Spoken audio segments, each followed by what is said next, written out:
That morning I checked my bank account. It was completely empty. My son called and said, "Dad, my wedding is tomorrow. I withdrew all the money from your account and sold the house. Good luck." I said absolutely nothing and made a single phone call.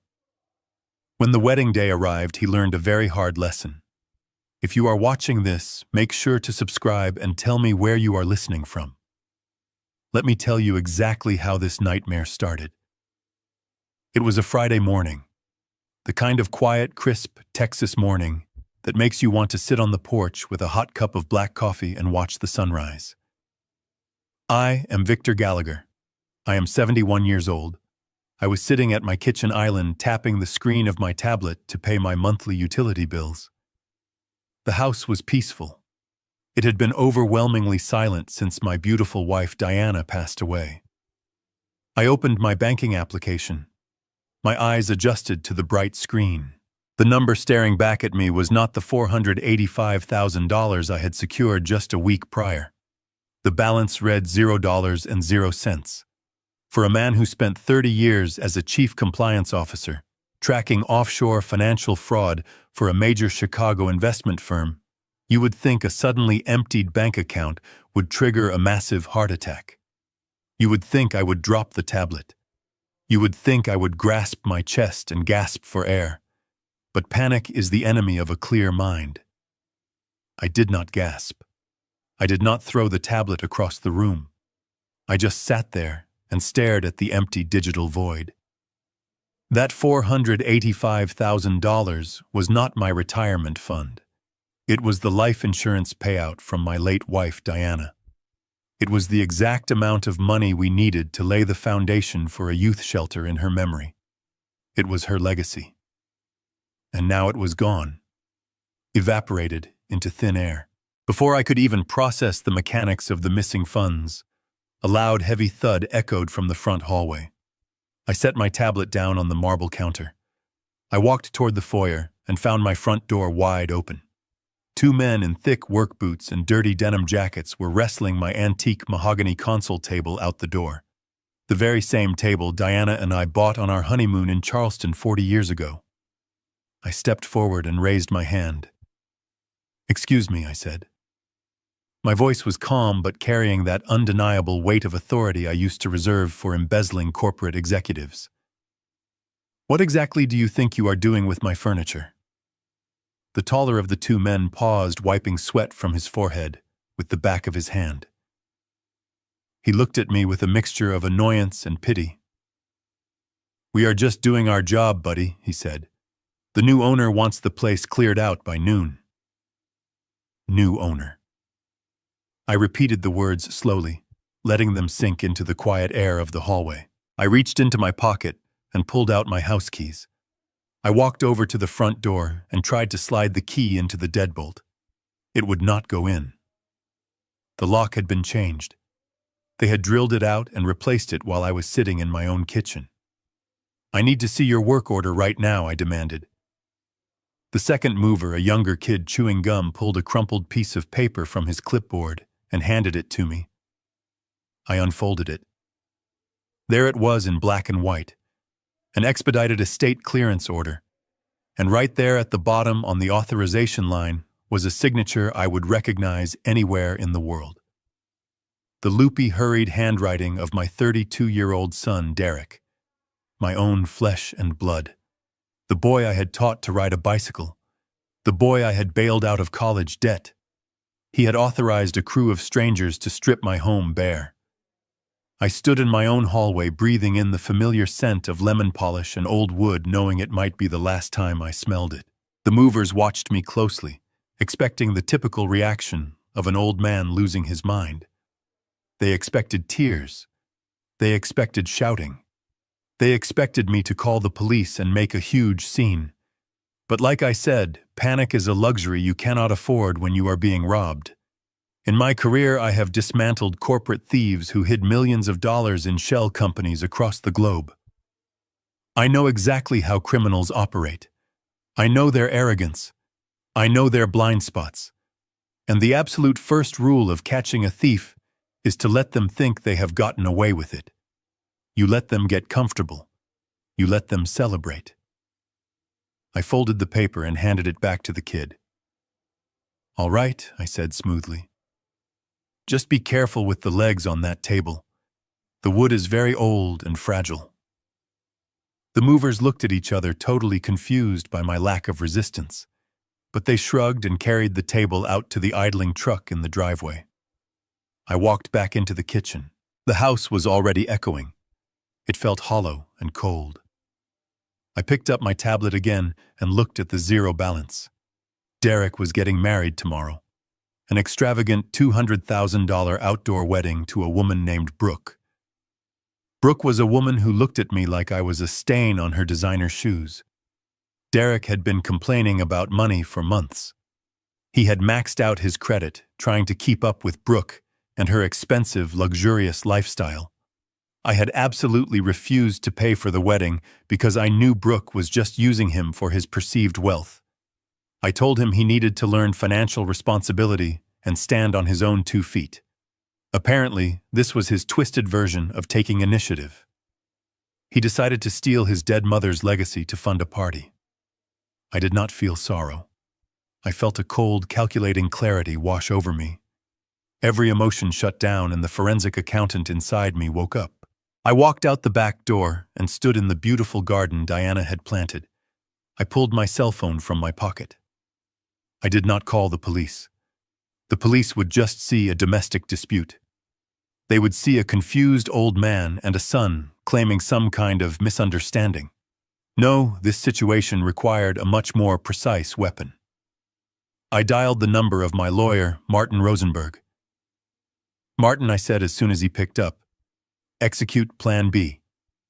The kid took the bait. Martin did not ask questions. He knew exactly what Plan B meant. He simply said, considered it done, and hung up. But a good investigator knows that circumstantial evidence is never enough. I needed a confession. I needed the arrogance of the perpetrator captured in real time. I pressed the record button on my encrypted application and dialed my son's number. The phone rang 3 times. With each ring, I looked at the empty space in my living room where the antique table used to sit. I imagined the empty bank account. I thought about the $485,000. That money had a purpose. When Diana was in her final days lying in the hospice bed, her breathing shallow and her hands incredibly frail, she made me promise her one thing. She did not want a massive stone monument. She did not want her name on a hospital wing. She wanted a sanctuary for children who had no one. She had been an orphan herself, navigating the cold foster care system until she aged out. We had spent the last 2 years of her life planning the Diana Gallagher Youth Shelter. Every penny of that life insurance policy was destined to buy a defunct community center on the east side of town. The closing date was supposed to be next month, and now her own son had stolen her final wish to pay for an open bar and a string quartet. The line clicked open. A blast of heavy thumping bass music immediately assaulted my ear. It was the unmistakable sound of a high-end day party. I could hear the clinking of champagne flutes and the loud, obnoxious laughter of people who had not worked a hard day in their lives. "Hello." Derek's voice was slightly slurred. He was shouting over the music. He sounded annoyed that the incoming call had interrupted his celebration. "Derek," I said. My voice was completely flat. "There are movers in my house taking my furniture, and my primary bank account has been completely drained. Where are you?" There was a pause on the other end. I heard him say something to someone nearby. "Hold my drink, babe." It was Brooke. I could hear her shrill voice in the background asking who was bothering them. "It is just my dad," Derek muttered to her. The music faded slightly, as if he had stepped into a hallway or a private room. "Dad, listen to me carefully," Derek said. The slurring was gone, replaced by a cold, condescending tone, a tone he had undoubtedly practiced in the mirror. "My wedding is tomorrow. This is the most important weekend of my life. I withdrew the money, and I sold the house." "You sold my house?" I asked. I made sure to enunciate every word for the recording. And you stole nearly $500,000 of your mother's money. It is not stealing, Dad. Derek sighed heavily, as if he were explaining basic math to a toddler. You are old. You are not thinking clearly anymore. After your stroke last year, you have been slipping. We both know it. Brooke and I talked about it. You do not need a massive house all to yourself, and you definitely do not need hundreds of thousands of dollars sitting in a checking account doing nothing. We are putting that money to good use. We are building our future. Your future, I repeated. The audacity of his words hung in the air. You are stealing the foundation money for your mother's youth shelter to pay for your wedding. Oh, please, Dad, Derek scoffed. A harsh, cruel sound. Mom is gone. A shelter is not going to bring her back. You are living in the past. Brooke and I have actual lives to lead. We have a status to maintain. You were just going to throw that money away on some charity case kids anyway. Consider this an early inheritance. I saved you the trouble of managing an estate. I stood in the driveway gripping the phone. The Texas sun was beating down on my shoulders, but I felt absolute ice in my veins. The betrayal was so complete, so absolute, that it transcended anger. It became a mathematical equation. He was no longer my son. He was a hostile entity. Where am I supposed to live, Derek? I asked, playing the role of the helpless victim perfectly. That is not my problem anymore, Dad. Put yourself in a nursing home. The proceeds from whatever junk the movers managed to sell should cover your first few months. You will be safer there anyway, with professionals watching you. Good luck. The line went dead. A sharp dial tone echoed in my ear. I slowly lowered the phone. Good luck. Those were his final words to the man who gave him life, to the man who worked 80-hour weeks to put him through college, to the man who loved his mother more than anything in this world. I looked down at the recording application on my screen. The file was securely saved. 1 minute and 42 seconds of pure, unadulterated fraud and elder abuse. I walked back toward the house. The movers had finished loading the living room. They were now heading upstairs toward the master bedroom. They were going to pack up Diana's clothes. They were going to quit her jewelry box. They were going to strip away the last physical traces of my life with her. Any normal person would have stopped them. Any normal father would have called the local police and tried to get his house back immediately. But I knew that if I intervened now, I would only catch Derek on a minor domestic dispute. Brooke would hire a slick lawyer.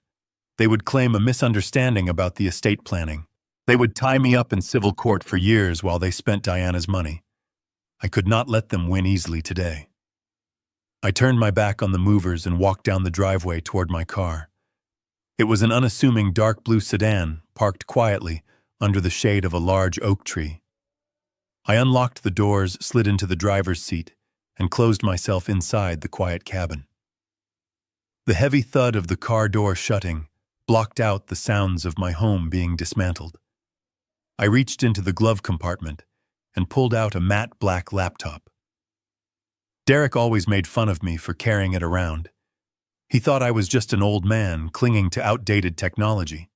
He frequently bragged about his latest smartphone and his expensive tablets, assuming that because my hair was gray, I barely knew how to send an email.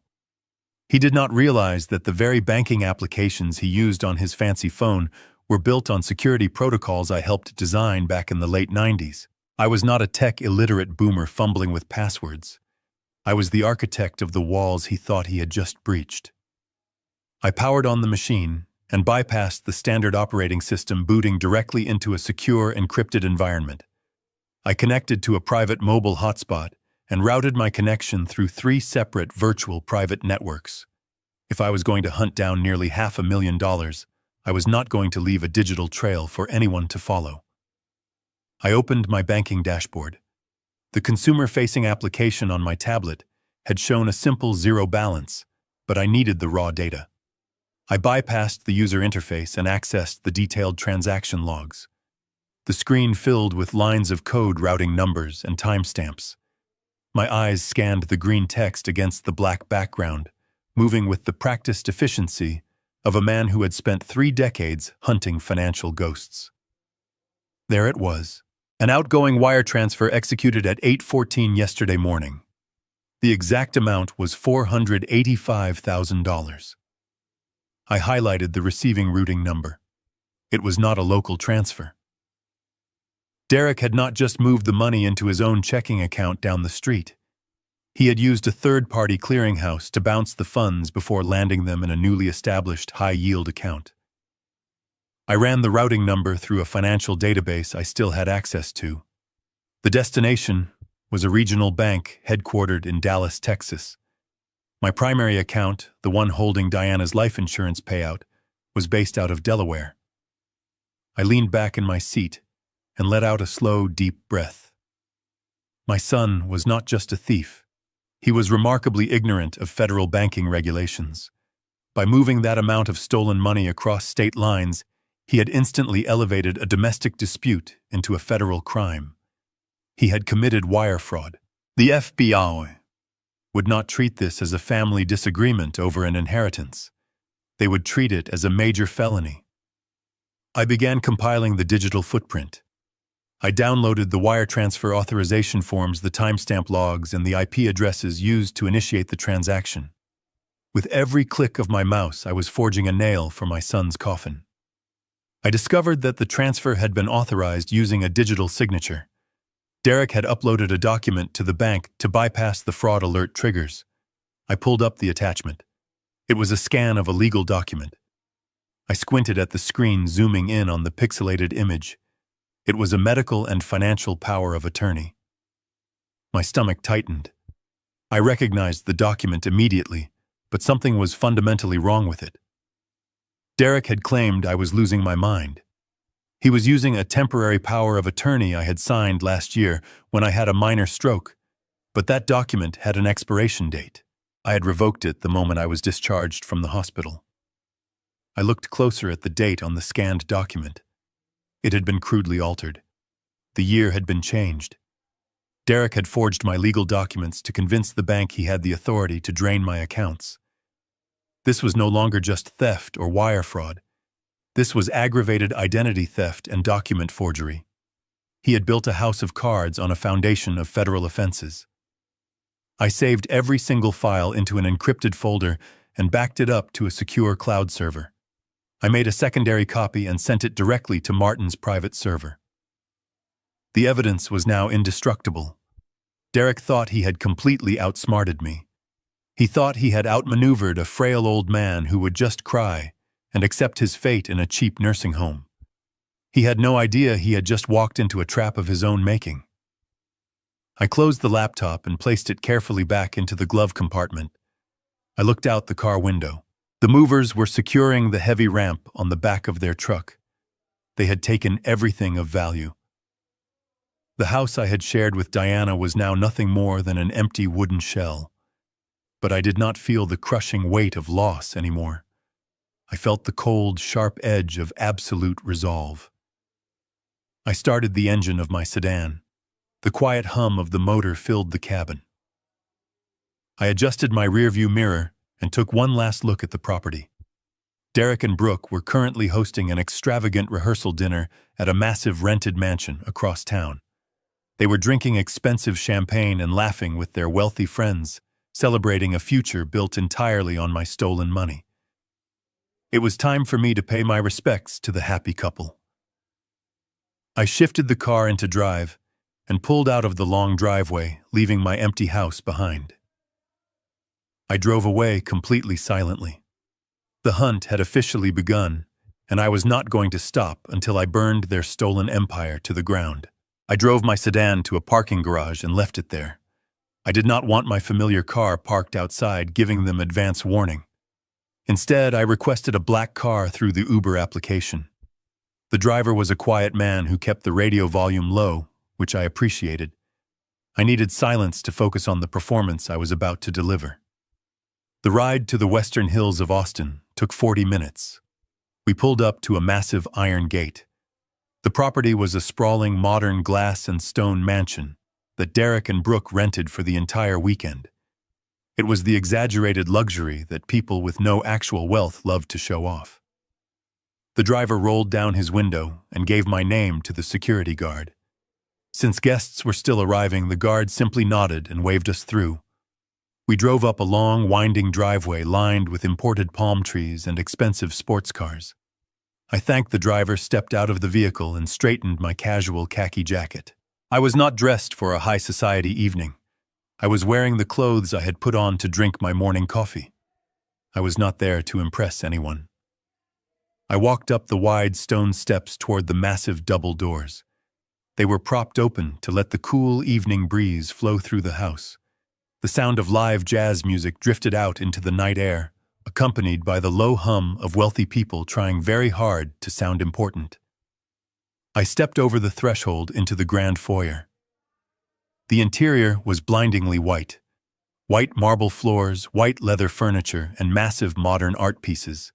Caterers in crisp black uniforms moved silently through the crowd, carrying silver trays of delicate appetizers and tall glasses of expensive champagne. The guests were dressed in tailored suits and designer cocktail gowns. I stood near the entryway, letting the sheer arrogance of the room wash over me. Every single bite of caviar, every drop of that vintage champagne, and every hour this rented mansion cost was paid for by the money they stole from my dead wife. I scanned the room looking for the two people responsible. It did not take long to find her. Brooke was holding court near a massive indoor waterfall feature. She was wearing a sleek, pearl-colored silk dress that probably cost more than my first car. She was laughing loudly at a joke someone had just told, throwing her head back to make sure the photographer hired for the evening captured her perfect angle. As she lowered her glass, her eyes scanned the room and locked onto me. The fake smile on her face completely vanished. It was as if someone had physically struck her. She blinked twice, unable to comprehend how the pathetic old man they had just evicted was standing in the middle of her perfect rehearsal dinner. Her eyes darted around the room, checking to see if any of her wealthy friends had noticed my presence. Satisfied that no one was paying attention to the wrinkled old man by the door, she abruptly excused herself. She handed her half-empty champagne flute to a passing waiter and marched toward me.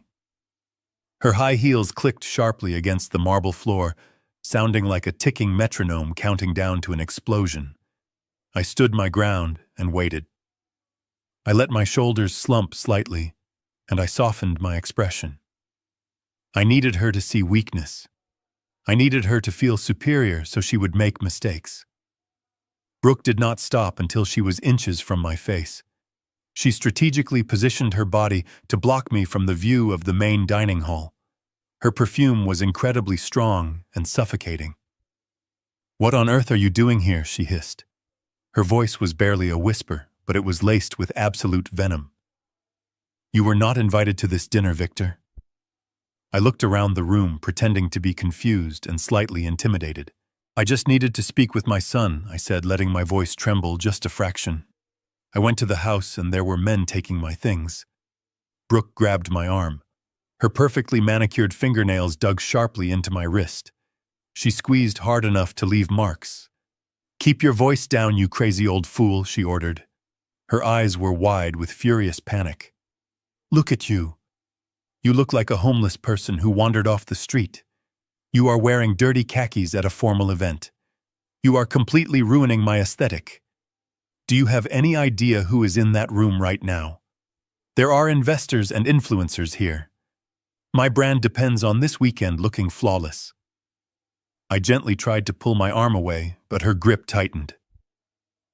"I do not care about your brand, Brooke," I said, maintaining the facade of a distressed father. "I care about my home. I care about the money Derek took from my account. I have nowhere to sleep tonight." She let out a very short and cruel laugh. "That is exactly why Derek took over your finances, Victor. You are clearly deteriorating. You cannot even dress yourself appropriately for a social gathering, let alone manage hundreds of thousands of dollars. We are doing you a massive favor right now. You need to turn around, walk out that front door, and call a cab. If you cause a scene and embarrass my husband in front of these important people, I swear I will make sure you spend the rest of your pathetic life locked in a state-run mental facility." She leaned in closer so only I could hear her next words. "You have absolutely zero power here, old man. You are completely broke. You are officially homeless. And you are a disgusting stain on this absolutely perfect weekend.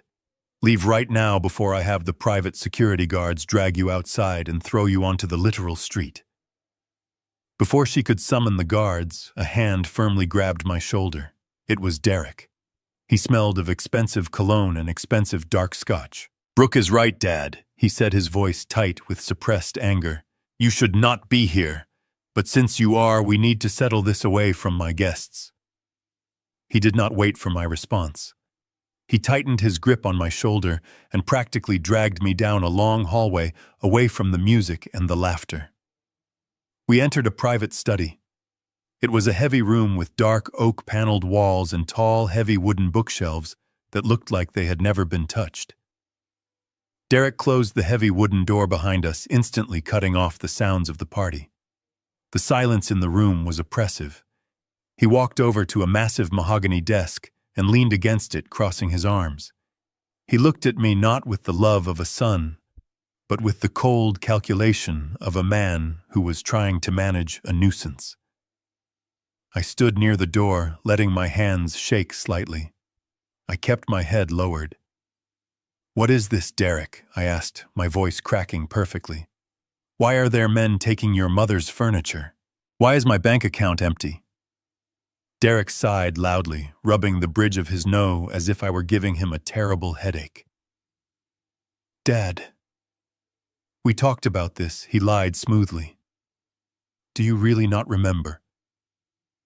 My heart hardened, but my physical facade remained that of a confused, vulnerable senior citizen. "Remember what I stammered. I never agreed to sell my home. I never agreed to give you your mother's foundation money." Derek reached into the inner pocket of his tailored suit jacket. He pulled out a folded piece of thick legal paper and tossed it onto the desk between us. "I had to step in, Dad," he said. His tone shifted from angry to mock sympathetic. "You are not well. Ever since your stroke last year, your cognitive decline has been obvious to everyone. You forget things. You get confused. Leaving you alone in that big house with access to that much money was simply irresponsible. I could not sit back and watch you become a victim of some scam artist. I am your son. It is my job to protect you." I slowly approached the desk. My hands trembled violently as I reached out to pick up the document. It was a copy of a medical and financial power of attorney, the very same document I had seen on my laptop earlier. But holding the physical paper in my hands, feeling the weight of his absolute betrayal made the air in the room feel thick and suffocating. I stared at the black ink on the page. He was using my stroke as his ultimate weapon. My mind drifted back to that terrible week last year. I had collapsed in the kitchen. I woke up 2 days later in a sterile hospital room surrounded by beeping machines. The left side of my body was entirely numb. I was terrified. The nurse had asked me if there was family she could call. I gave her Derek's number. She called him 3 times. He never answered. He did not answer because he and Brooke were on a beach in Cabo San Lucas drinking margaritas. I knew this because while I was lying in a hospital bed wondering if I would ever walk again, the nurses took pity on me and helped me check my social media. I saw his posts. I saw the pictures of them laughing in the sun while I was fighting for my life in the shadows. I recovered completely alone. I pushed through grueling physical therapy completely alone. I regained my strength, my speech, and my mind completely alone. And now he was standing in front of me dressed in a tuxedo paid for with my money, using the very illness he ignored to declare me incompetent. "It is all completely legal, Dad," Derek said, watching me stare blankly at the paper. "You signed it yourself. The doctors agreed that you needed supervision. I transferred the funds into a secure trust that I currently manage. The house was too much of a liability, so I liquidated it to cover your future care. You do not have to worry about bills or maintenance anymore. I have taken the heavy burden off your aging shoulders. You should be thanking me." "Thanking you," I whispered. My voice was barely audible. I let a single tear roll down my cheek. It was not a tear of sadness. It was a tear of profound disgust. Derek misread it entirely. He thought he had broken me. He thought he had finally forced me to accept my new pathetic reality. "Yes, Dad, thanking me," he replied, stepping closer. He patted my shoulder with a condescending rhythm. "Now I need you to go home." "Well, not home. Go to a hotel. I will have my assistant book you a room for the weekend. After the wedding, we will look into a nice assisted living facility, somewhere quiet. You will make friends. It will be good for you." I kept my eyes glued to the forged date on the power of attorney.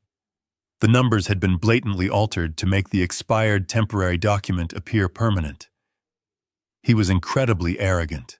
He was so convinced of his own superior intelligence that he did not even realize the massive legal trap he had just confirmed by handing me this piece of paper. I slowly folded the document and slipped it into my pocket. Derek smiled, looking incredibly proud of himself. He thought he had just won the ultimate victory. He thought he had successfully erased my entire life without facing a single consequence.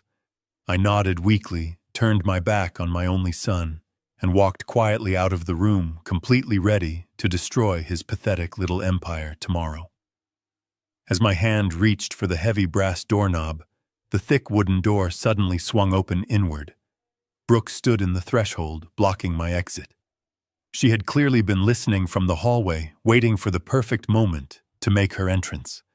She looked past me to Derek, who gave her a subtle nod of victory, indicating that I had been dealt with and neutralized. A slow, cruel smile spread across her face. It was the kind of smile a predator gives a wounded animal when the hunt is finally over. She stepped fully into the study, closing the door slightly behind her, to trap me in the small space between them. "You really thought you could come here and make demands?" she said, shaking her head in disbelief. "You really thought you had some sort of power left in this family?" She reached inside, searching for something. She pulled out a crisp new $100 bill. She held it up between her index and middle fingers, dangling it in front of my face like a piece of meat.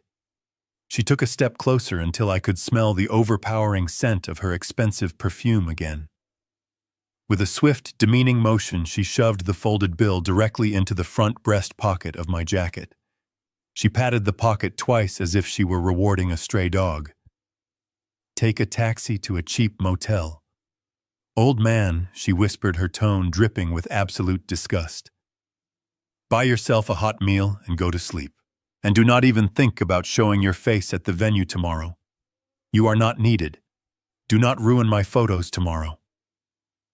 I looked down at the green edge of the bill sticking out of my pocket. I slowly raised my eyes to meet hers. I let my lower lip tremble. I let my shoulders drop another inch. I reached up and placed my hand over the pocket, holding the money close to my chest, as if it were my last lifeline. "Thank you," I murmured, my voice thick with fake emotion. I bowed my head submissively, completely avoiding her gaze. I slipped past her through the doorway, leaving her and Derek alone in their temporary fortress of stolen wealth. I walked back down the long hallway, moving slowly and unsteadily. I passed the grand foyer where the jazz music was still playing, and the wealthy guests were still laughing. None of them paid any attention to the old man shuffling out the front door. They were too busy celebrating a marriage built on a foundation of absolute lies. I stepped out into the cool night air and began the long walk down the winding driveway toward the front gate where I had arranged for another car to pick me up. With every step I took away from the mansion, my posture began to change. The pathetic old man vanished into the darkness, leaving only the cold, calculating forensic investigator in his place. I reached into my pocket and pulled out the crisp $100 bill Brooke had just shoved into my chest. I stared at Benjamin Franklin's face under the dim glow of a street lamp. She thought this piece of paper was the ultimate insult. She thought she had purchased my dignity for a single $100 bill. But she was entirely wrong. This piece of paper was just a physical manifestation of her unbelievable arrogance. And arrogance is always the fatal flaw in every criminal conspiracy I have ever dismantled. I folded the bill neatly and slid it into my wallet. I would keep it as a souvenir. My fingers brushed against the folded medical and financial power of attorney that Derek had given me. The air was cool, but my mind was burning with absolute clarity. The legal trap was now fully armed and locked. When Derek stood in that study and smugly handed me a forged legal document, he fundamentally changed the rules of engagement. If he had simply stolen cash from a safe in my home, it would have been a terrible betrayal and a local police matter. But he was greedy and he was incredibly sloppy. He used an altered legal document to authorize a massive wire transfer of $485,000, and he routed those funds from a bank in Delaware to a bank in Texas. The moment those digitized funds crossed the state line, his crime escalated from local theft to federal wire fraud. It is one of the most severe financial crimes in the United States Criminal Code. The Federal Bureau of Investigation does not take wire fraud lightly. The penalties are incredibly severe, especially when the victim is a senior citizen and the amount exceeds certain thresholds. He had practically handed me the weapon for his own destruction. Furthermore, the act of altering the date on the power of attorney constituted aggravated identity theft and document forgery. Each of these offenses carried mandatory minimum prison sentences.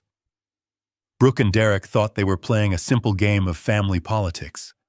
They thought they were just outsmarting a senile father who would eventually surrender. They did not realize they had just triggered a federal investigation that would completely destroy their lives. I reached the bottom of the driveway and stood by the massive iron gates waiting for my ride. The night was quiet. The jazz music from the mansion was just a faint whisper in the wind. I felt a deep sense of absolute peace wash over me. I was focused entirely on the execution of justice. The bait had been taken.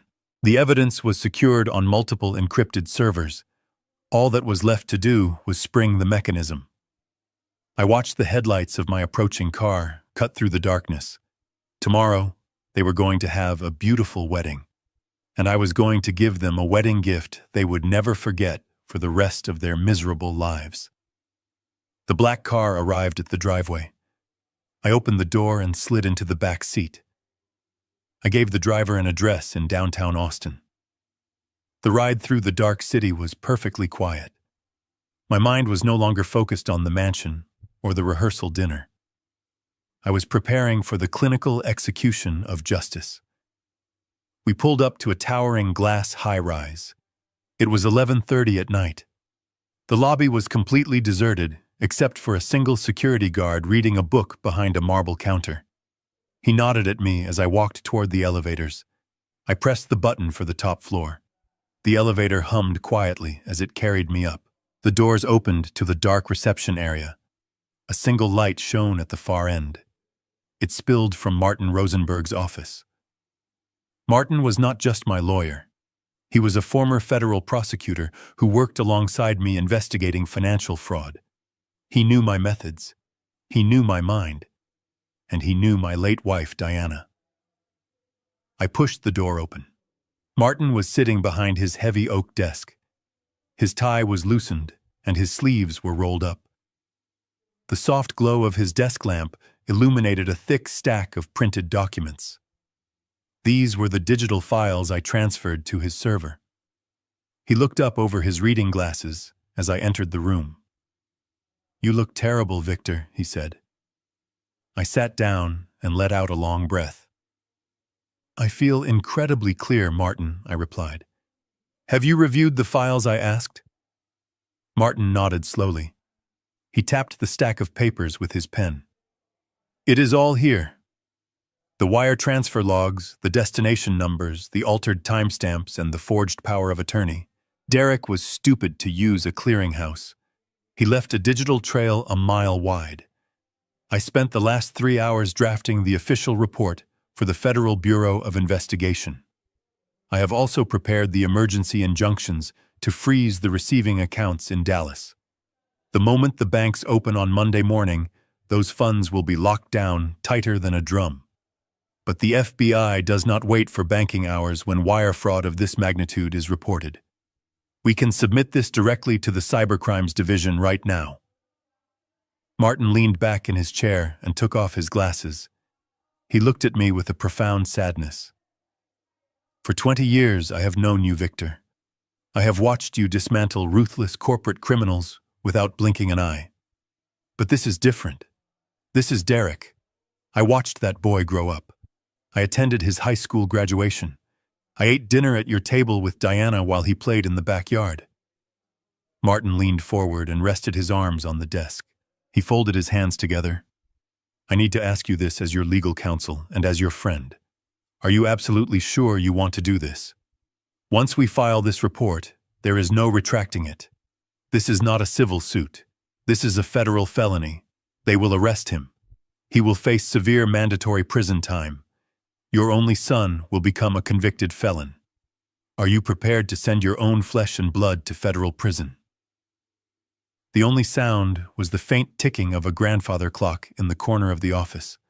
I looked at the pen resting on top of the FBI report. For a brief moment, the image of Derek as a little boy flashed in my mind. A boy with scraped knees and a bright smile. But that boy was gone. He had been replaced by a selfish, arrogant thief who stood in a rented mansion and told his father to go die in a cheap motel. Blood is a biological accident, Martin, I said softly but firmly. It is not a free pass to commit atrocities against the people who brought you into this world. I raised him to understand right from wrong. I paid for his education. I gave him every opportunity to become a decent, honorable man. He made his choices.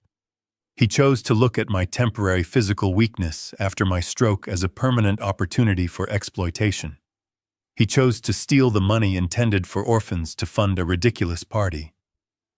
I walked over to the large window and stared outside. True family is built on mutual respect and unconditional love. It is not an entitlement program. Diana and I worked our entire lives to build something meaningful. She wanted to leave a legacy of kindness. Derek tried to pave over her grave with a $200,000 wedding. If I let him walk away with this, I am not protecting him.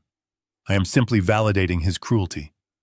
I am teaching him that there are absolutely no consequences for destroying another human being as long as you share their last name. I will not allow the memory of my wife to be financed into his pathetic illusion of wealth. I turned back to the desk. I picked up the heavy silver pen.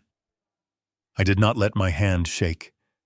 I did not hesitate for a single fraction of a second. I pressed the tip of the pen to the signature line on the final page of the FBI report. The ink flowed smoothly across the crisp white paper. I signed my name with the exact same firm, deliberate strokes I had used my entire professional career.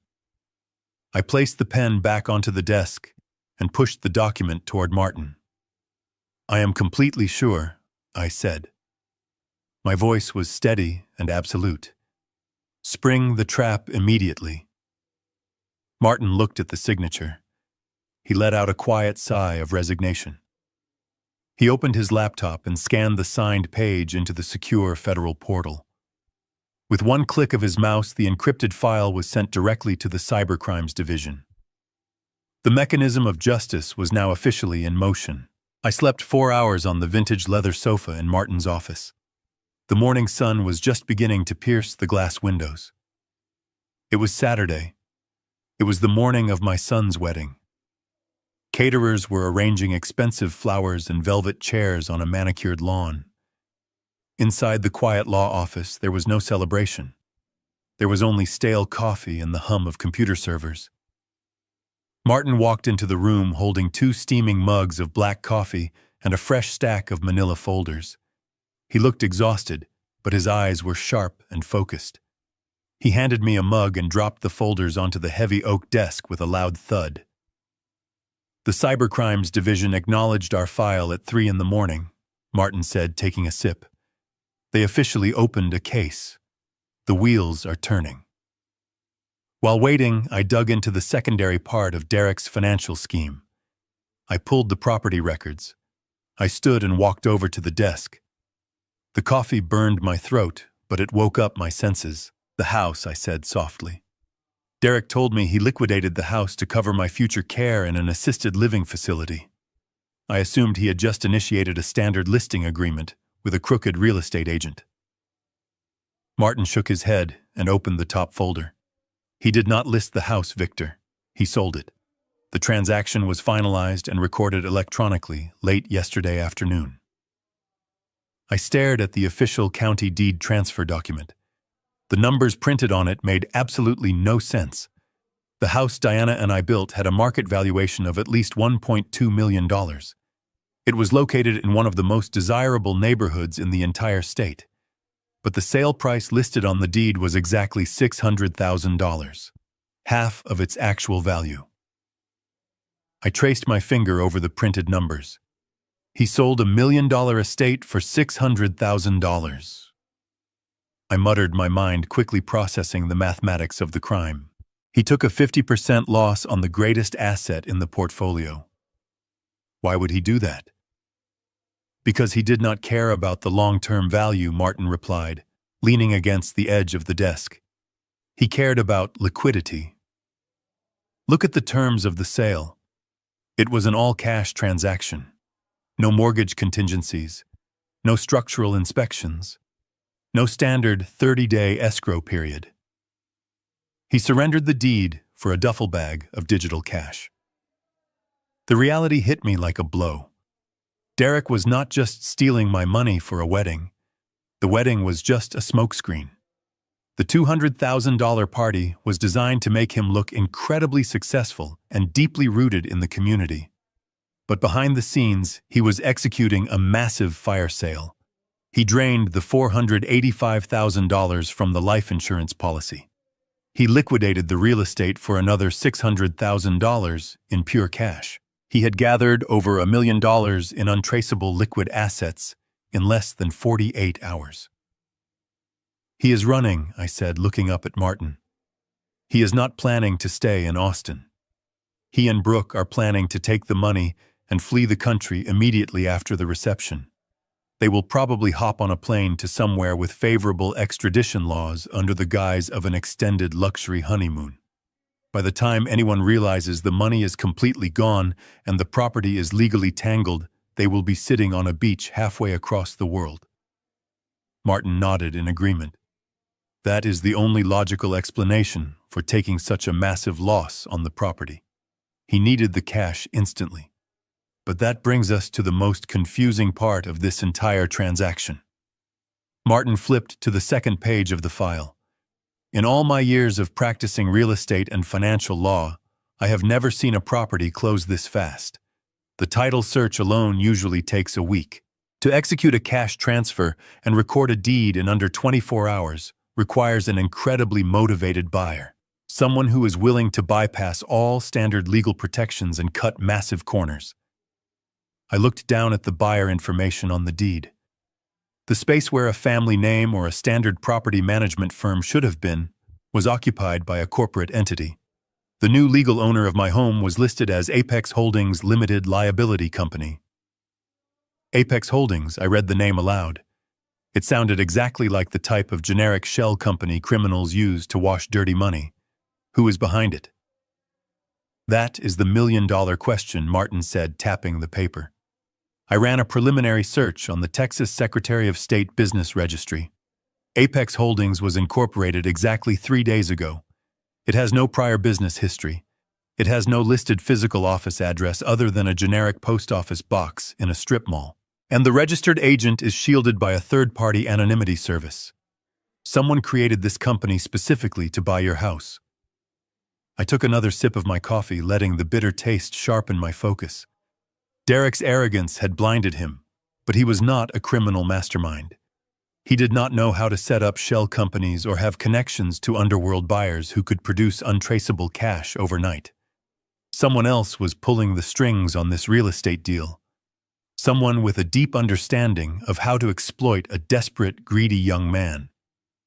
"I need access to your premium software, Martin," I said, setting my mug down. "The public registries are not going to give us the name of the real buyer. But every single limited liability company leaves a digital financial footprint. They had to wire that $600,000 from somewhere.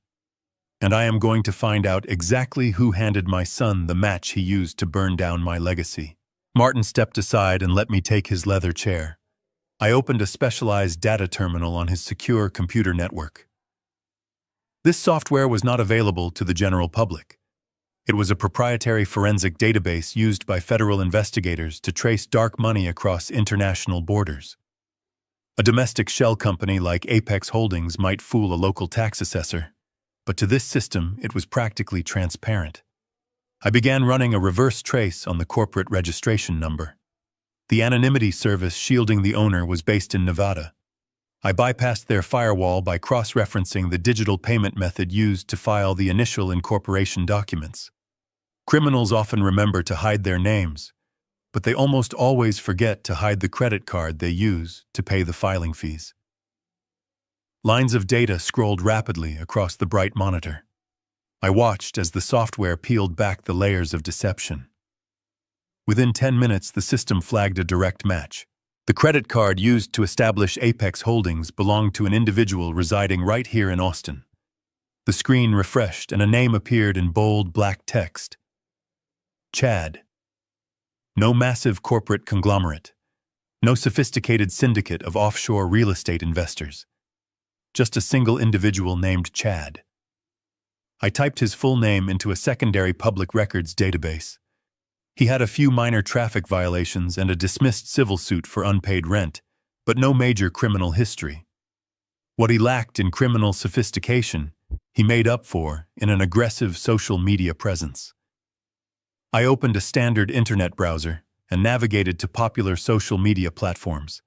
I typed his name into the search bar. His profile was entirely public. The page was a nauseating shrine to superficial vanity.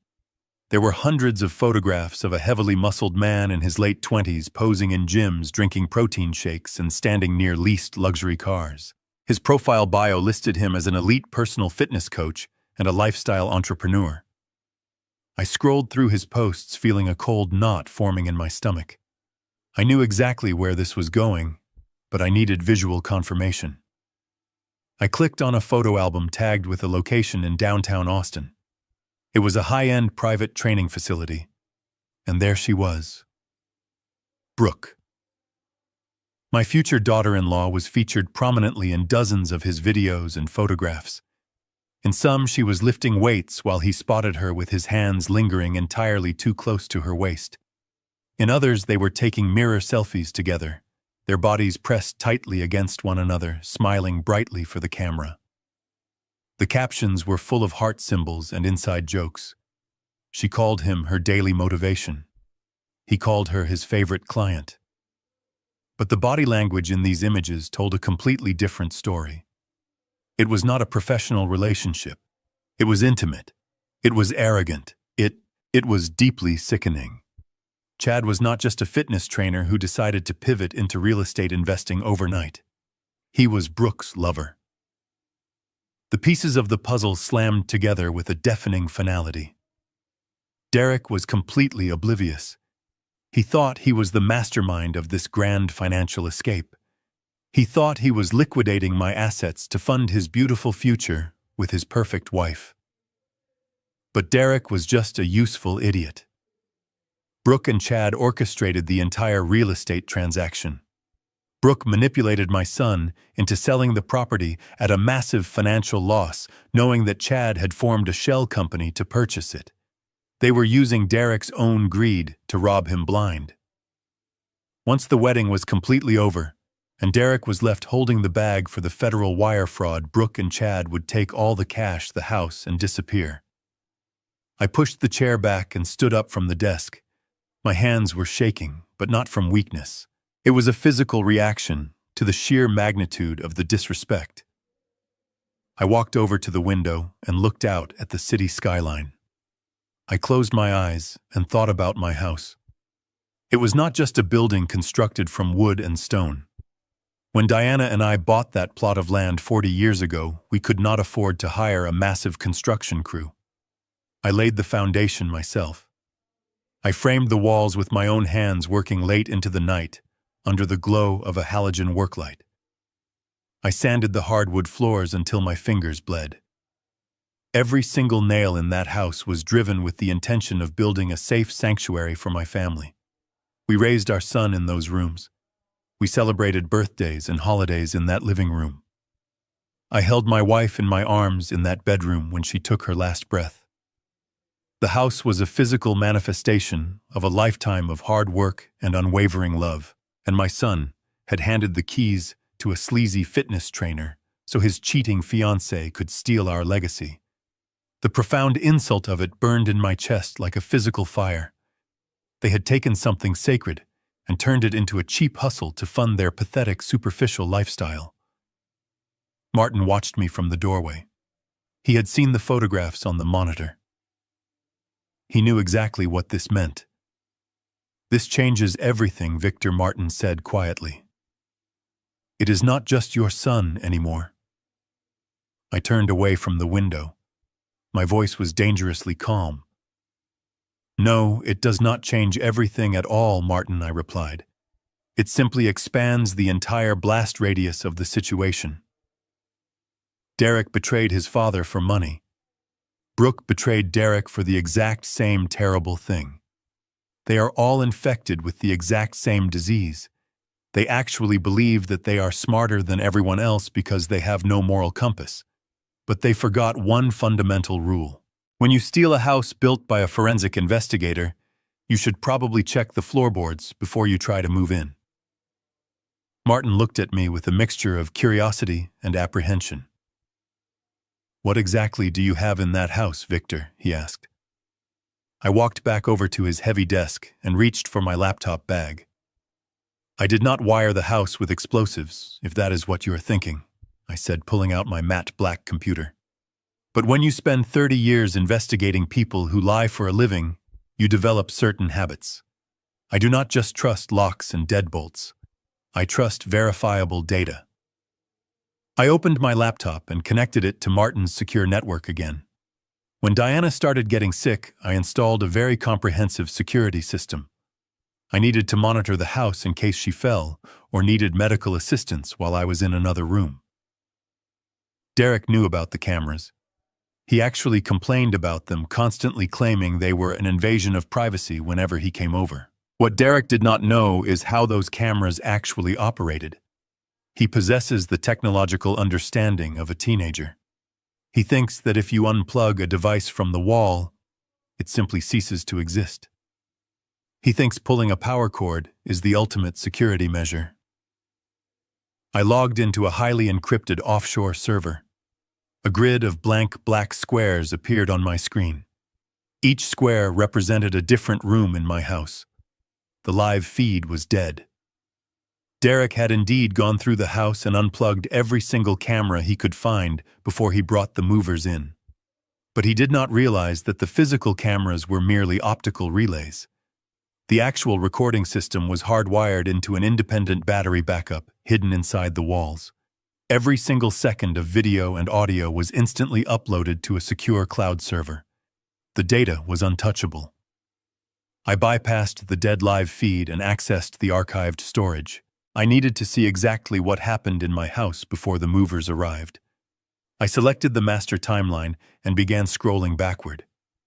Yesterday was a flurry of activity with Derek storming through the rooms holding his forged paperwork. I kept scrolling. 2 days ago, the house was mostly empty. Then I hit the timestamp for Tuesday evening. Exactly 3 days ago. A thumbnail image flickered to life in the center of the grid.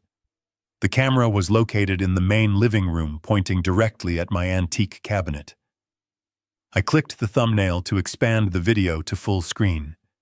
The image was crystal clear, high definition. It was 10 at night. The front door opened and two figures walked into my living room. I turned the volume up on my laptop speakers. The audio was perfectly synchronized. It was Brooke and Chad.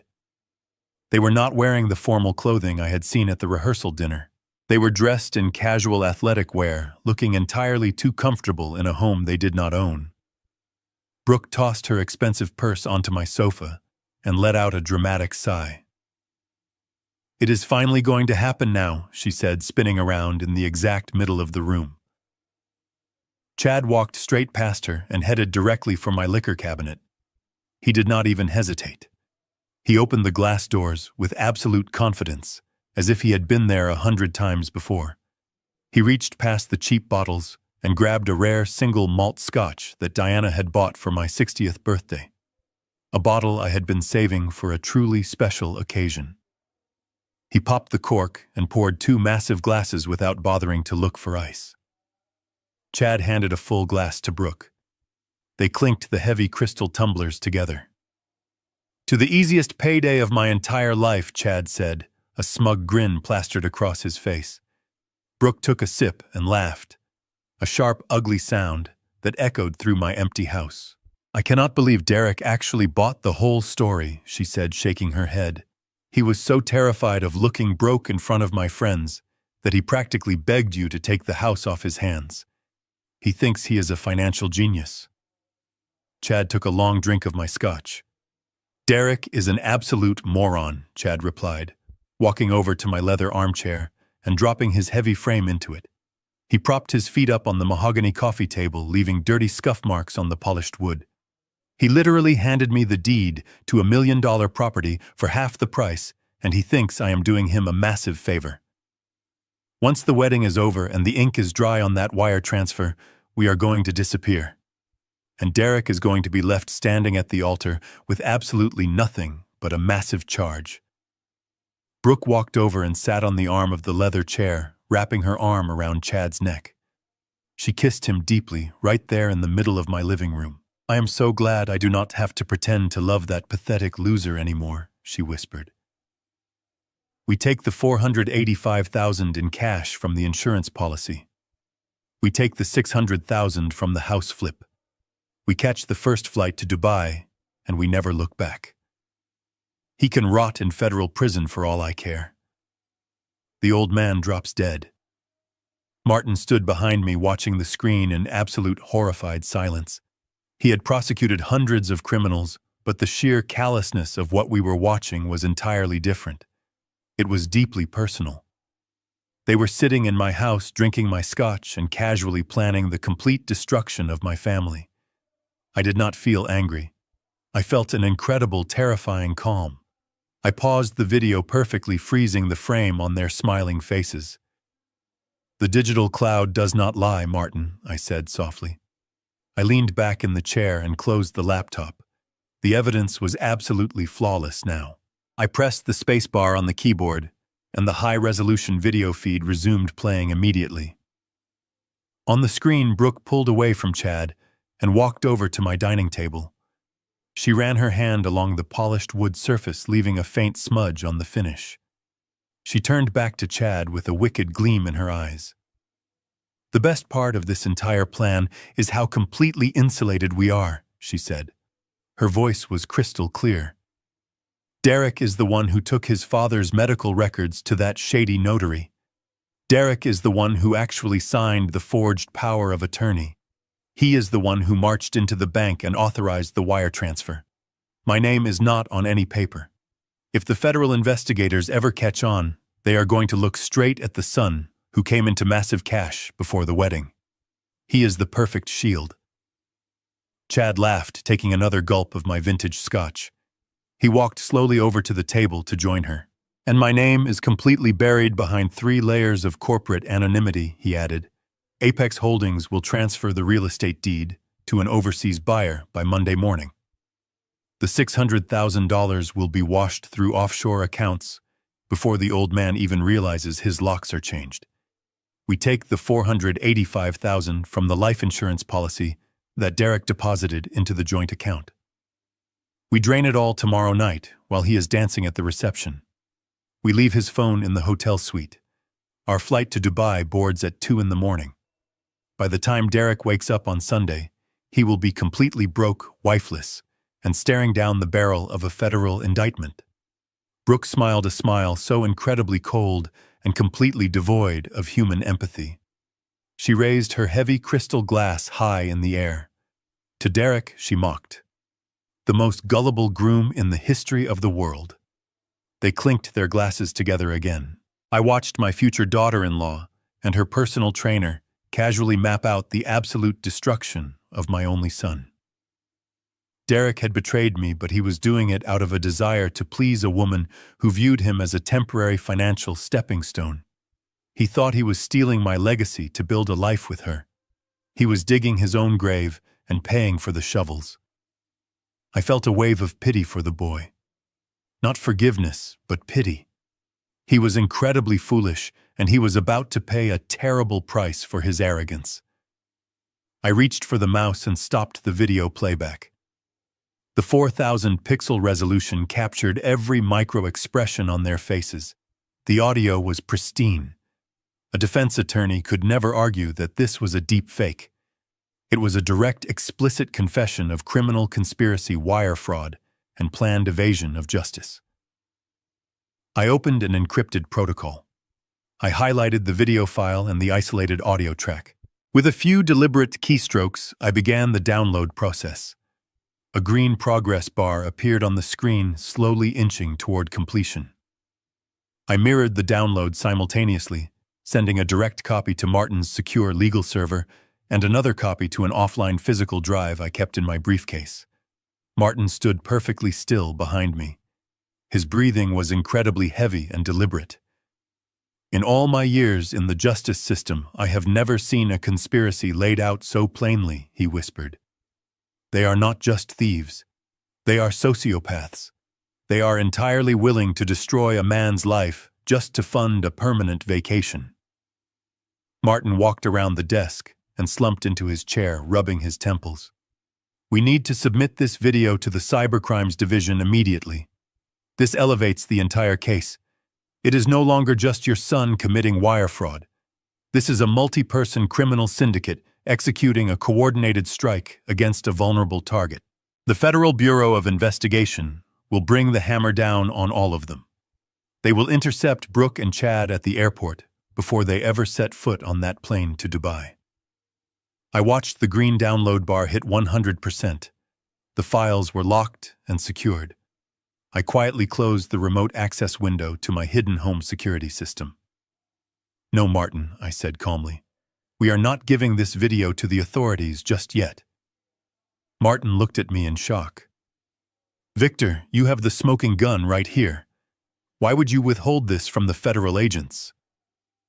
Federal agents operate on a bureaucratic timeline, I explained. They will open a case file. They will assign investigators. They will eventually issue formal subpoenas. By the time they actually move to arrest anyone, the wedding will be over. The damage to my family name will be public and permanent. I do not want them quietly arrested in an airport terminal in the middle of the night. I want them to face the absolute maximum consequence at the exact height of their arrogance. I packed my laptop back into its protective case and secured it inside my bag. I stood up and looked directly at Martin. Derek truly thought he could easily discard me. Brooke thought she could use my son to rob me blind. They both thought they were the smartest people in the room. But I built a career on exposing people who thought they were invincible. I am going to let them put on their expensive clothes. I am going to let them stand in front of their wealthy friends. I am going to let them believe that they have won. And then I am going to tear their entire world apart piece by piece. But before we do that, we need to answer one final question about Chad. Where exactly did a local fitness trainer get $600,000 in cash to buy my house? Martin slowly sank back into his heavy leather chair and pulled the keyboard toward him. That is the exact detail that has been bothering me since I first looked at this file, he said, while typing a rapid series of commands. Personal trainers do not typically have $500,000 of liquid capital sitting in a standard checking account, ready to deploy on a moment's notice.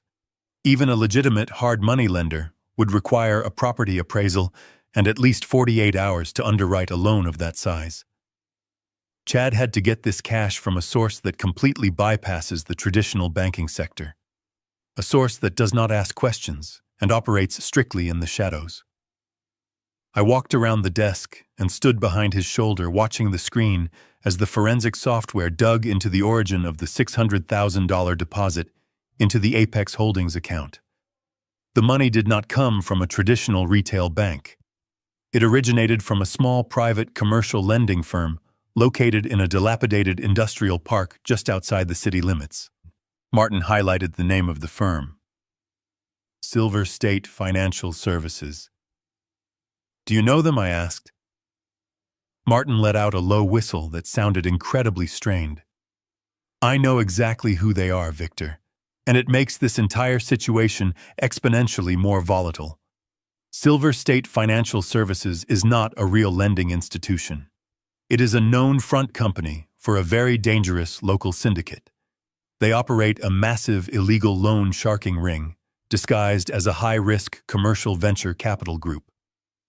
The district attorney has been trying to build a racketeering case against them for 5 years, but they are incredibly violent, and their victims are always entirely too terrified to testify. They provide immediate massive cash loans to desperate people who cannot secure traditional financing. But their interest rates are astronomically high, and their collection methods involve severe physical violence rather than court-ordered asset seizures. Chad did not just borrow money from a bank. He borrowed it from organized criminals. I stared at the screen processing this new variable. Why would a fitness trainer risk his life taking money from a violent syndicate? I asked. Martin tapped his finger against the monitor. Because of the massive profit margins, he explained to me. Chad knew your house was worth over $1 million. He knew Derek was desperate to sell it quickly for $600,000. Chad went to the syndicate and promised them a massive return on a short-term loan. He took their $600,000 and used it to buy the property through his shell company. He probably told the syndicate he would flip the house on the open market next week for its true value of $1.2 million. He would pay back the principal plus an exorbitant amount of interest and still walk away with hundreds of thousands of dollars in pure profit. It was a guaranteed win in his mind. He and Brooke would take the house profit, adds it to the $485,000 they stole from your checking account, and disappear to Dubai before the syndicate even realized they were gone. But if something goes wrong with the real estate flip, Chad is personally on the hook for $600,000 to people who will not hesitate to bury him in the desert. The silence in the law office felt heavy and thick.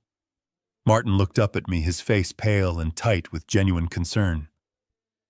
Victor, you need to understand the absolute gravity of this situation. If Chad defaults on this loan because we freeze his assets, the syndicate will hunt him down. They will also look for anyone associated with him, including Brooke and potentially your son. We are no longer just dealing with a spoiled kid committing wire fraud. We are intersecting with a violent criminal enterprise. You have to let the federal authorities handle this right now before someone gets killed. I listened to Martin's frantic warning, but I did not feel fear. Instead, a slow, deep smile spread across my face. It was the first time I had smiled since I opened my banking application and saw a zero balance. The dominoes are perfectly aligned, Martin, I whispered. My voice carried a cold and steady resonance that seemed to freeze the air in the room. You look at this syndicate as a dangerous complication, but I look at them as the ultimate instrument of absolute justice. Chad thought he was incredibly clever using cartel money to steal my property. Brooke thought she was a master manipulator playing my son for a fool while securing her golden ticket. They built their entire criminal conspiracy on the assumption that they controlled the board. But they forgot that the money they borrowed is currently trapped in a legal limbo that they cannot possibly escape. When the hammer falls this afternoon, Chad will not just be facing federal wire fraud charges. He will be facing the immediate violent wrath of his creditors. He will have no money, no house, and absolutely nowhere to hide. Brooke will realize that the wealthy, successful man she thought she was running away with is actually a marked target with a massive bounty on his head. And my son will finally understand the true cost of his blinding arrogance. He traded his family for a woman who was willing to feed him to the wolves. I placed my right hand on Martin's shoulder, giving it a firm and reassuring squeeze. "Prepare the final documents," I instructed him. "We are not calling the authorities to stop the wedding. We are going to let the ceremony proceed exactly as planned. We are going to let them stand up there in their expensive clothes and smile for the cameras. And then we are going to burn their entire fraudulent world to the ground in front of everyone they know." Martin stared at me as if I had completely lost my mind. He looked at my hand resting on his shoulder, and then looked back up into my eyes. "Victor," he said, his voice barely above a whisper. "I know you are a brilliant man. I know you have built traps for some of the most sophisticated criminals on the planet. But we are talking about your actual house.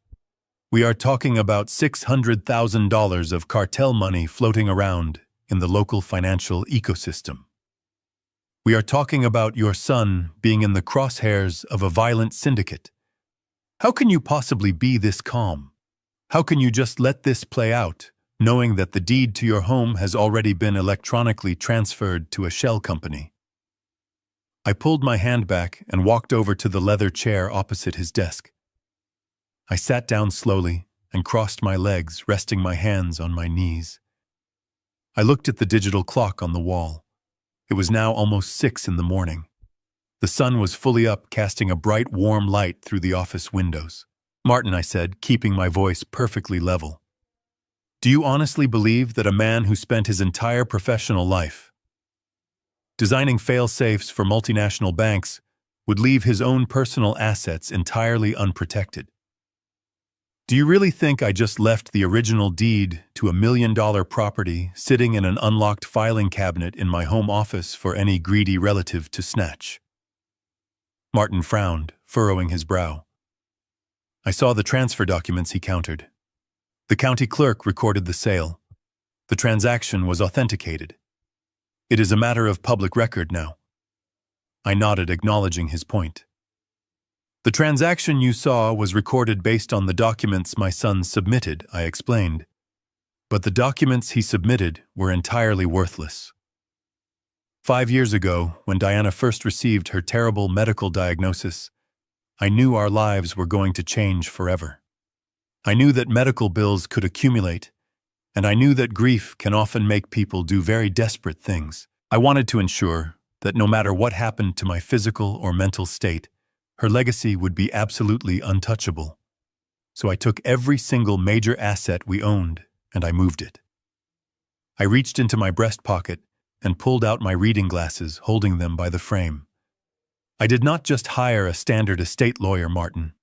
I used a specialized firm in Delaware to establish an irrevocable blind trust. I transferred the actual legal title of the house, the primary investment accounts, and the central architecture of the life insurance payout directly into that trust. The moment I signed those papers 5 years ago, Victor Gallagher ceased to be the legal owner of that property. The trust became the sole proprietor. I am simply the primary beneficiary and the tenant. My son cannot legally sell a house that I do not even own." Martin let out a sharp gasp and fell back into his chair. His eyes widened as the sheer magnitude of the legal reality washed over him. He ran a hand through his thinning hair.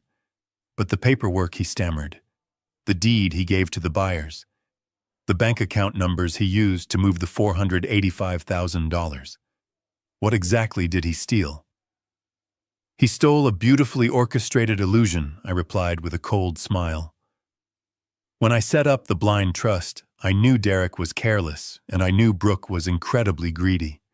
I anticipated that someday someone might try to pressure me or take advantage of my old age, so I left a trail of dummy documents in the house. The deed Derek found in my desk was a highly accurate replica of the original document from before the trust was formed. The bank account he drained was a superficial holding account. It looks real, it functions like a real account for small daily transactions. but it does not hold the actual principle of my wealth. It is a digital honeypot designed to trigger massive internal alarms the second a withdrawal exceeds a certain threshold. Derek thought he was executing the perfect crime. I continued, leaning forward. He thought he outsmarted his frail old father. But legally speaking, he committed multiple federal felonies to sell a piece of paper that has absolutely zero legal standing. The county clerk recorded the sale yesterday afternoon because the forged signatures looked legitimate on a surface level. But when the title insurance company attempts to verify the deep chain of ownership on Monday morning, the entire transaction will bounce back as completely fraudulent. The property transfer will be automatically nullified by the state. Martin began to laugh. It was a low, disbelieving chuckle that slowly grew into a genuine expression of absolute awe. He shook his head, staring at me as if seeing me for the very first time. "You let him sell a fake house to a real loan shark," he said, his voice filled with a mixture of terror and profound respect. "You let Chad take $600,000 of extremely dangerous cartel money and hand it over for a forged piece of worthless paper." "Exactly," I said, my smile widening just a fraction. "Derek sold a house he had zero legal claim to. Apex Holdings bought an illusion. And because the dummy bank account Derek used to receive that $600,000 is tied to the restricted blind trust security system, that money is now completely frozen by automatic federal banking protocols. Chad cannot get the money back. Derek cannot access the money to run away. Brooke will find out she is marrying a man who is not only completely broke, but is also about to be indicted for wire fraud. They are all trapped in a cage of their own making, and the loan sharks hold the key." Martin turned back to his computer monitor to verify my claim.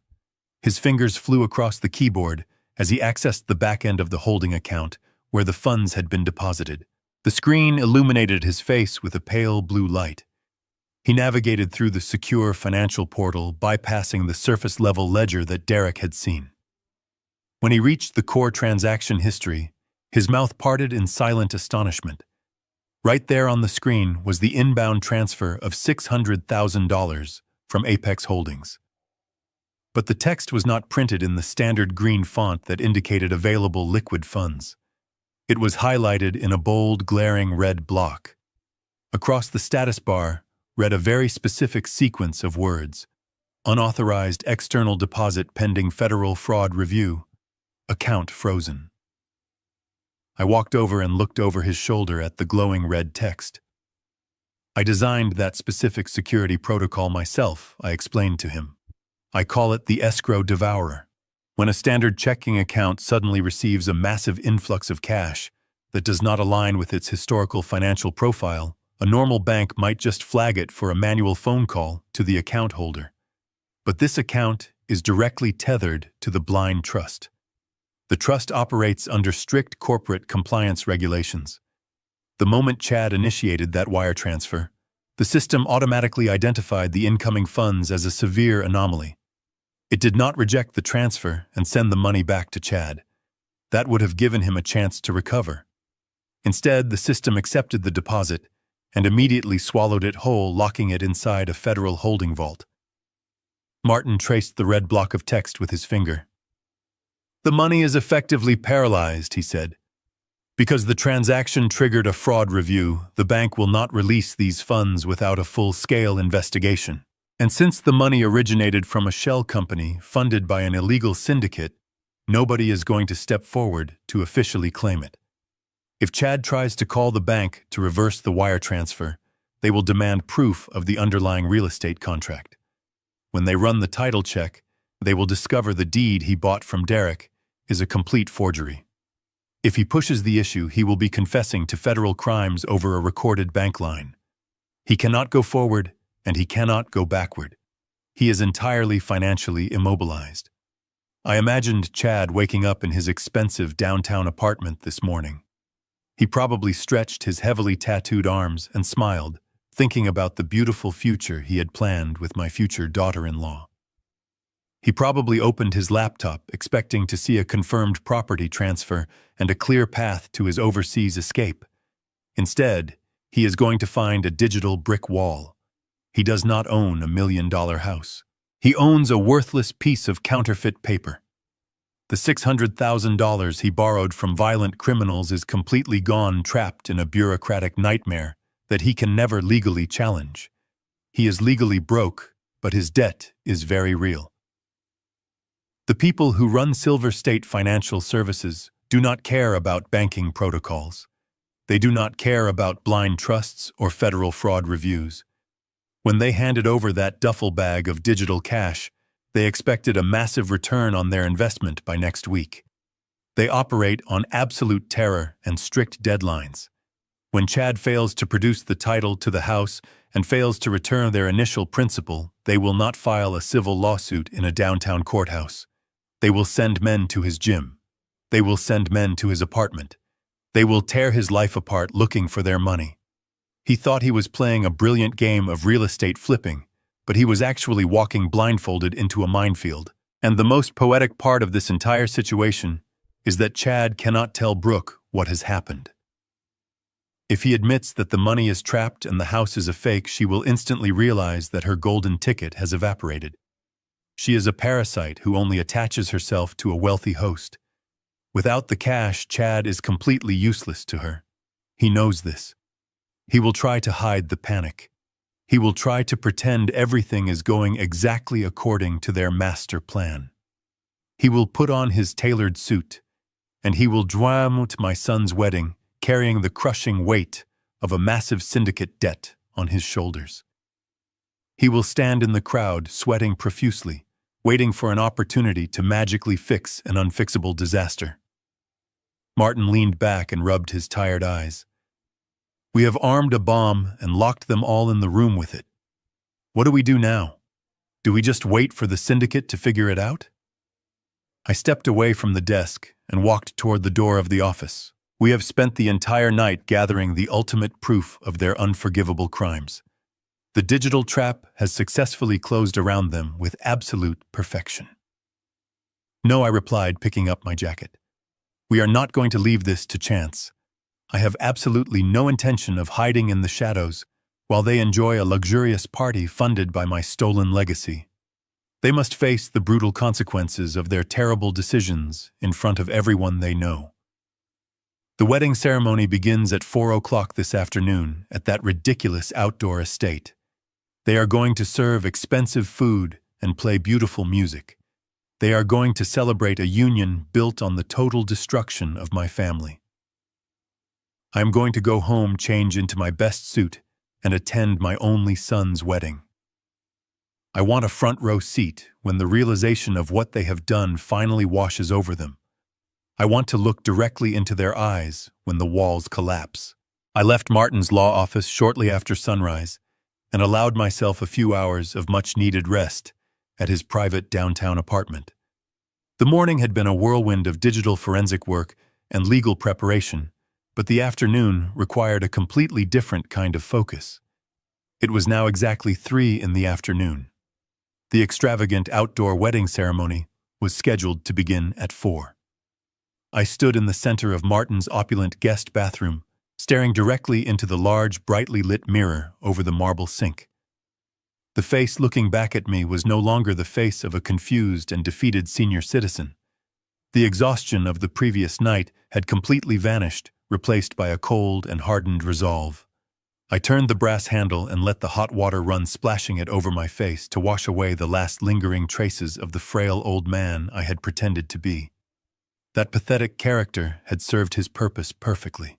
He had drawn out the sheer arrogance of my enemies and convinced them to spring their own traps. But that man was dead now. I walked into the adjoining bedroom where a heavy garment bag was laying across the freshly made bed. Before the movers had completely stripped my home the previous morning, I had quietly packed a single travel bag with a few essential items.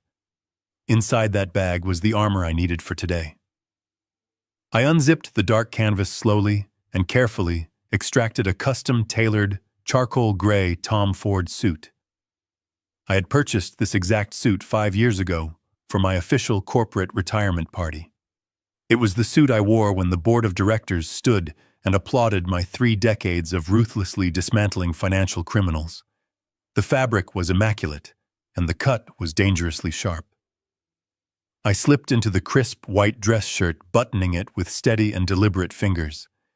I fastened the platinum cufflinks Diana had given me on our 20th wedding anniversary. They felt heavy and cold against my wrists, serving as a physical reminder of exactly why I was doing this. I pulled the tailored trousers on and slid my arms into the heavy silk-lined jacket. The fit was absolutely perfect. It instantly changed the entire geometry of my posture. I stepped back and looked at my full reflection in the tall standing mirror near the window. The transformation was absolute and undeniable. I was not a sad, broken father mourning the loss of a son. I was not a helpless victim crying over a stolen inheritance. I was the executioner. I was the living embodiment of the consequences they thought they had so cleverly avoided. I adjusted my silk tie, making sure the knot was perfectly symmetrical. I checked my inner breast pocket to ensure I had my phone, which contained the high-definition video and the isolated audio files. I also reached into my wallet and pulled out the crisp $100 bill that Brooke had shoved into my chest the night before. I folded it neatly and placed it into the front pocket of my trousers. I wanted it close at hand for the grand finale. I picked up my dark sunglasses and my heavy silver watch, securing it tightly around my left wrist. I took one final deep breath, filling my lungs with the cool, air-conditioned breeze of the room. I was entirely ready for war. I walked out of the apartment building and stepped into the bright afternoon sun. A massive black luxury sport utility vehicle was idling quietly at the curb. Martin was sitting in the driver's seat, wearing a sharp navy suit of his own. He looked like a federal agent preparing for a massive dawn raid. I opened the heavy passenger door and climbed inside the spacious leather cabin. The doors locked with a solid and reassuring click. Martin put the vehicle into drive, and we pulled smoothly away from the curb, merging into the steady flow of weekend traffic. We did not speak. There was absolutely no need for words anymore. The plan was set in stone, and the evidence was entirely bulletproof. We drove out of the dense city center and headed toward the rolling hills of the western suburbs, where the $200,000 estate was located. I watched the expensive neighborhoods roll past my tinted window. Derek and Brooke were probably taking their pre-wedding photographs right now. They were smiling for the cameras, wearing their expensive clothes, completely unaware that the financial ground beneath their feet had already opened up to swallow them whole. They thought today was the beautiful beginning of their wealthy new lives. I closed my eyes and leaned back against the headrest, listening to the quiet hum of the powerful engine. It was not a beginning. It was the absolute end. I thought about the vows they were preparing to recite to one another. They were going to stand in front of a priest and promise to love and cherish each other forever. But their entire relationship was a carefully constructed lie built on a foundation of stolen money and profound betrayal. Chad would be standing somewhere in the crowd, trying to maintain his composure while his phone vibrated with threatening messages from a violent syndicate. Brooke would be holding my son's hands, smiling brightly for the photographer, while secretly counting down the hours until she could abandon him entirely. And Derek would be standing there completely oblivious, believing he had successfully outsmarted his father and secured his golden future. He traded his own flesh and blood for an illusion of wealth and status. I slowly opened my eyes and looked out at the passing trees. The sun was shining brightly, casting long, dramatic shadows across the winding asphalt road. We were rapidly getting closer to the venue now. I reached down and smoothed out the crisp fabric of my charcoal trousers. The final trap was now perfectly set. The heavy black sports utility vehicle crunched softly against the pristine white gravel of the venue parking area. Martin guided the car into a space near the main entrance, purposely blocking a caterer's van to ensure an immediate exit path. I looked through the tinted glass at the sprawling estate. There were massive floral archways composed of thousands of imported white roses spanning across the perfectly manicured green lawns. A gigantic, pristine white tent was erected in the distance for the reception, with crystal chandeliers hanging from the canvas ceiling. 300 guests were seated in perfect rows of velvet chairs, facing a raised wooden platform overlooking a serene private lake. It was a breathtaking display of absolute financial excess, and every single petal had been financed by the complete destruction of my family. I placed my hand on the door handle. Martin looked at me. "Give them hell, Victor," he said quietly. I pushed the heavy door open and stepped out into the warm afternoon. I walked slowly toward the back of the seating area, keeping my footsteps measured. The ceremony was already in its final stages. A soft, elegant melody was being played by a live string quartet seated to the left of the altar. The guests were entirely captivated, staring forward at the beautiful couple. I stopped at the very end of the long white runner that served as the center aisle. From this vantage point, I had a perfect view of the entire fraudulent spectacle. There was my son Derek standing tall in his expensive tuxedo. He held Brooke's hands tenderly, entirely convinced that he was the king of his newly stolen world. Brooke stood opposite him, looking radiant in a custom designer gown. Her smile was incredibly bright, but I knew it was hollow. I scanned the crowd and easily spotted Chad sitting in the third row. He was constantly shifting in his seat, occasionally glancing down at a cell phone hidden in his palm. The loan sharks were likely already trying to reach him. The priest spoke about trust and honesty. The sheer hypocrisy made my chest tight. I could not let him finish that sentence. I took a step forward onto the pristine white fabric of the aisle. Near the back row, there was a small technical table where a young sound engineer was monitoring the audio feed for the priest's microphone and the string quartet. I walked directly over to the table. The young man looked up, completely confused by my sudden appearance. Before he could ask if I needed a seat, she reached down and firmly pulled the main power cable connecting the mixing board to the massive venue speakers. A loud popping sound echoed across the entire estate, followed instantly by absolute dead silence. The string quartet stopped playing in sheer shock. The priest's voice was completely cut off, leaving him mouthing words into a dead microphone. 300 heads turned simultaneously to look toward the back of the lawn. A collective gasp rippled through the crowd of wealthy guests. I stepped back into the exact center of the white runner. I stood perfectly straight, my tailored charcoal suit cutting a sharp contrast. I began to walk down the aisle, keeping my eyes locked dead ahead on the altar. At the front of the platform, Derek peered past the rows of guests, trying to see what had caused the disruption. When his eyes finally found me, his entire physical demeanor collapsed. The confident, proud groom completely vanished. The blood drained entirely from his face, leaving him looking like a terrified child. He dropped Brooke's hands, taking a stumbling step backward. He was staring at a ghost, a man he thought he had successfully buried the night before. But the shock only lasted for a few seconds, before it was replaced by pure, frantic fury. His face flushed a deep, angry red. He turned toward the perimeter of the lawn and began gesturing wildly to a pair of burly private security guards hired to keep the event exclusive. "Get him out of here!" Derek shouted, his voice cracking with panic. "Remove him right now!" Brooke spun around, her heavy dress twisting violently. The perfect fake smile was instantly replaced by a mask of absolute hatred. She leaned forward, gripping her bridal bouquet tightly. "What are you doing here, you crazy old man?" she screamed. "Someone get this broke, pathetic loser out of my wedding right now."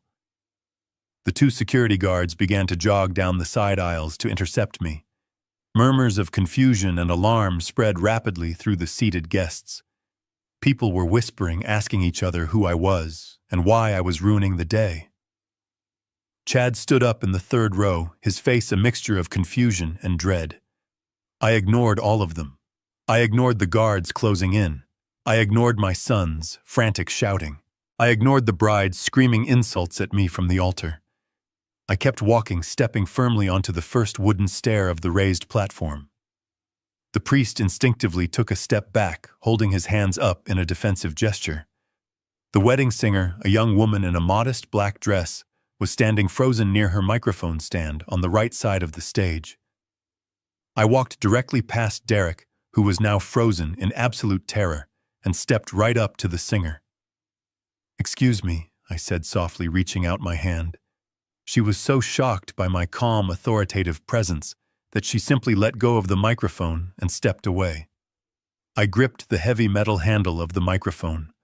I turned around to face my son, my future daughter-in-law, and their 300 horrified guests. The security guards reached the bottom of the stairs, but stopped completely unsure of whether to tackle an elderly man in a custom suit. I looked directly at Derek, who was shaking with rage. I brought the microphone up to my mouth. I did not shout. I did not raise my voice in anger. I held the microphone close to my mouth and spoke with a voice so profoundly calm that it sent a visible shiver through the front rows of the audience. "Derek," I said, allowing the massive speakers to carry my words across the quiet lake. "You told me yesterday that I was a confused old man. You told me to go find a cheap motel and wait for a nursing home. You said you were taking control of my assets to protect my future." I watched him swallow hard, his throat bobbing nervously above his tight bow tie. Brooke stepped slightly behind him, using him as a physical shield. Her eyes were darting toward the security guards, silently begging them to intervene. But the guards simply stood at the bottom of the wooden stairs, entirely captivated by the bizarre drama unfolding before them. I reached into the inner breast pocket of my suit jacket. For a brief second, several people in the crowd gasped, perhaps thinking I was reaching for a weapon. But I simply pulled out my smartphone. I brought it up to eye level and unlocked the screen. "I am not here to make a scene." I continued, my voice echoing off the white canvas of the reception tent. "I am simply here to deliver my wedding gift." I noticed a thick black auxiliary audio cable resting on the technical table beside the singer's stand. It was the input line used to play the instrumental backing tracks. I walked over and picked up the metal connector. I plugged it directly into the bottom of my phone. A low static hum vibrated through the massive speaker system, indicating a live connection. The entire venue fell into a state of absolute suspended animation. Not a single person moved. The gentle rustling of the wind through the imported white roses was the only natural sound left in the world. I opened my encrypted file manager and selected the audio track I had downloaded in Martin's office just hours ago. It was the pristine high-definition audio recording from my living room camera. I looked directly at Brooke. Her face was completely drained of color. She realized what was happening, but she was entirely paralyzed by the sheer terror of the moment. I pressed the play button on my screen. For 2 seconds, there was nothing but the sound of digital silence. Then a voice boomed across the $200,000 estate. It was Brooke's voice, perfectly clear and undeniably authentic. "It is finally going to happen now." The recorded voice of Brooke echoed over the perfectly manicured lawns. A second voice joined hers. It was the deep, arrogant tone of Chad. "To the easiest payday of my entire life," Chad said, through the speakers, followed by the sharp, clinking sound of my crystal Scotch glasses. I stood perfectly still, watching the catastrophic realization hit the 300 guests simultaneously. The recording continued, broadcasting their absolute treachery to the wealthy crowd. "I cannot believe Derek actually bought the whole story," the recorded. Brooke laughed, her voice sounding harsh and incredibly cruel, amplified at this volume. "He thinks he is a financial genius." The crowd let out a collective gasp of pure horror. Women covered their mouths in shock. Men stared in absolute disbelief. Then Chad's recorded voice delivered the final devastating blow. "Derek is an absolute moron," Chad declared over the speakers. "He literally handed me the deed to $1 million property for half the price. Once the wedding is over and the ink is dry on that wire transfer, we are going to disappear. and Derek is going to be left standing at the altar with absolutely nothing but a massive charge. The audio recording continued without any mercy. We take the $485,000 in cash from the insurance policy, Brooke confessed loudly to the entire world. We take the $600,000 from the house flip. Our flight to Dubai boards at 2 in the morning. By the time Derek wakes up on Sunday, he will be completely broke, wifeless, and staring down the barrel of a federal indictment. I reached down and pulled the audio cable from my phone, cutting the recording off. The sudden silence that followed was heavier and more suffocating than any noise I had ever experienced. It was the sound of a completely destroyed reality. I looked back at the altar. Derek was no longer flushed with anger. His face was a mask of absolute hollow devastation. He slowly turned his head to look at Brooke, the woman he had betrayed his own father for, the woman he thought he was building a golden empire with. Brooke was physically shaking. She raised her hands defensively, shaking her head side to side, trying to mouth the words that it was fake, but no sound came out. The evidence was far too perfect, and the voices were entirely undeniable. Derek looked down at his hand, which was still lightly touching hers.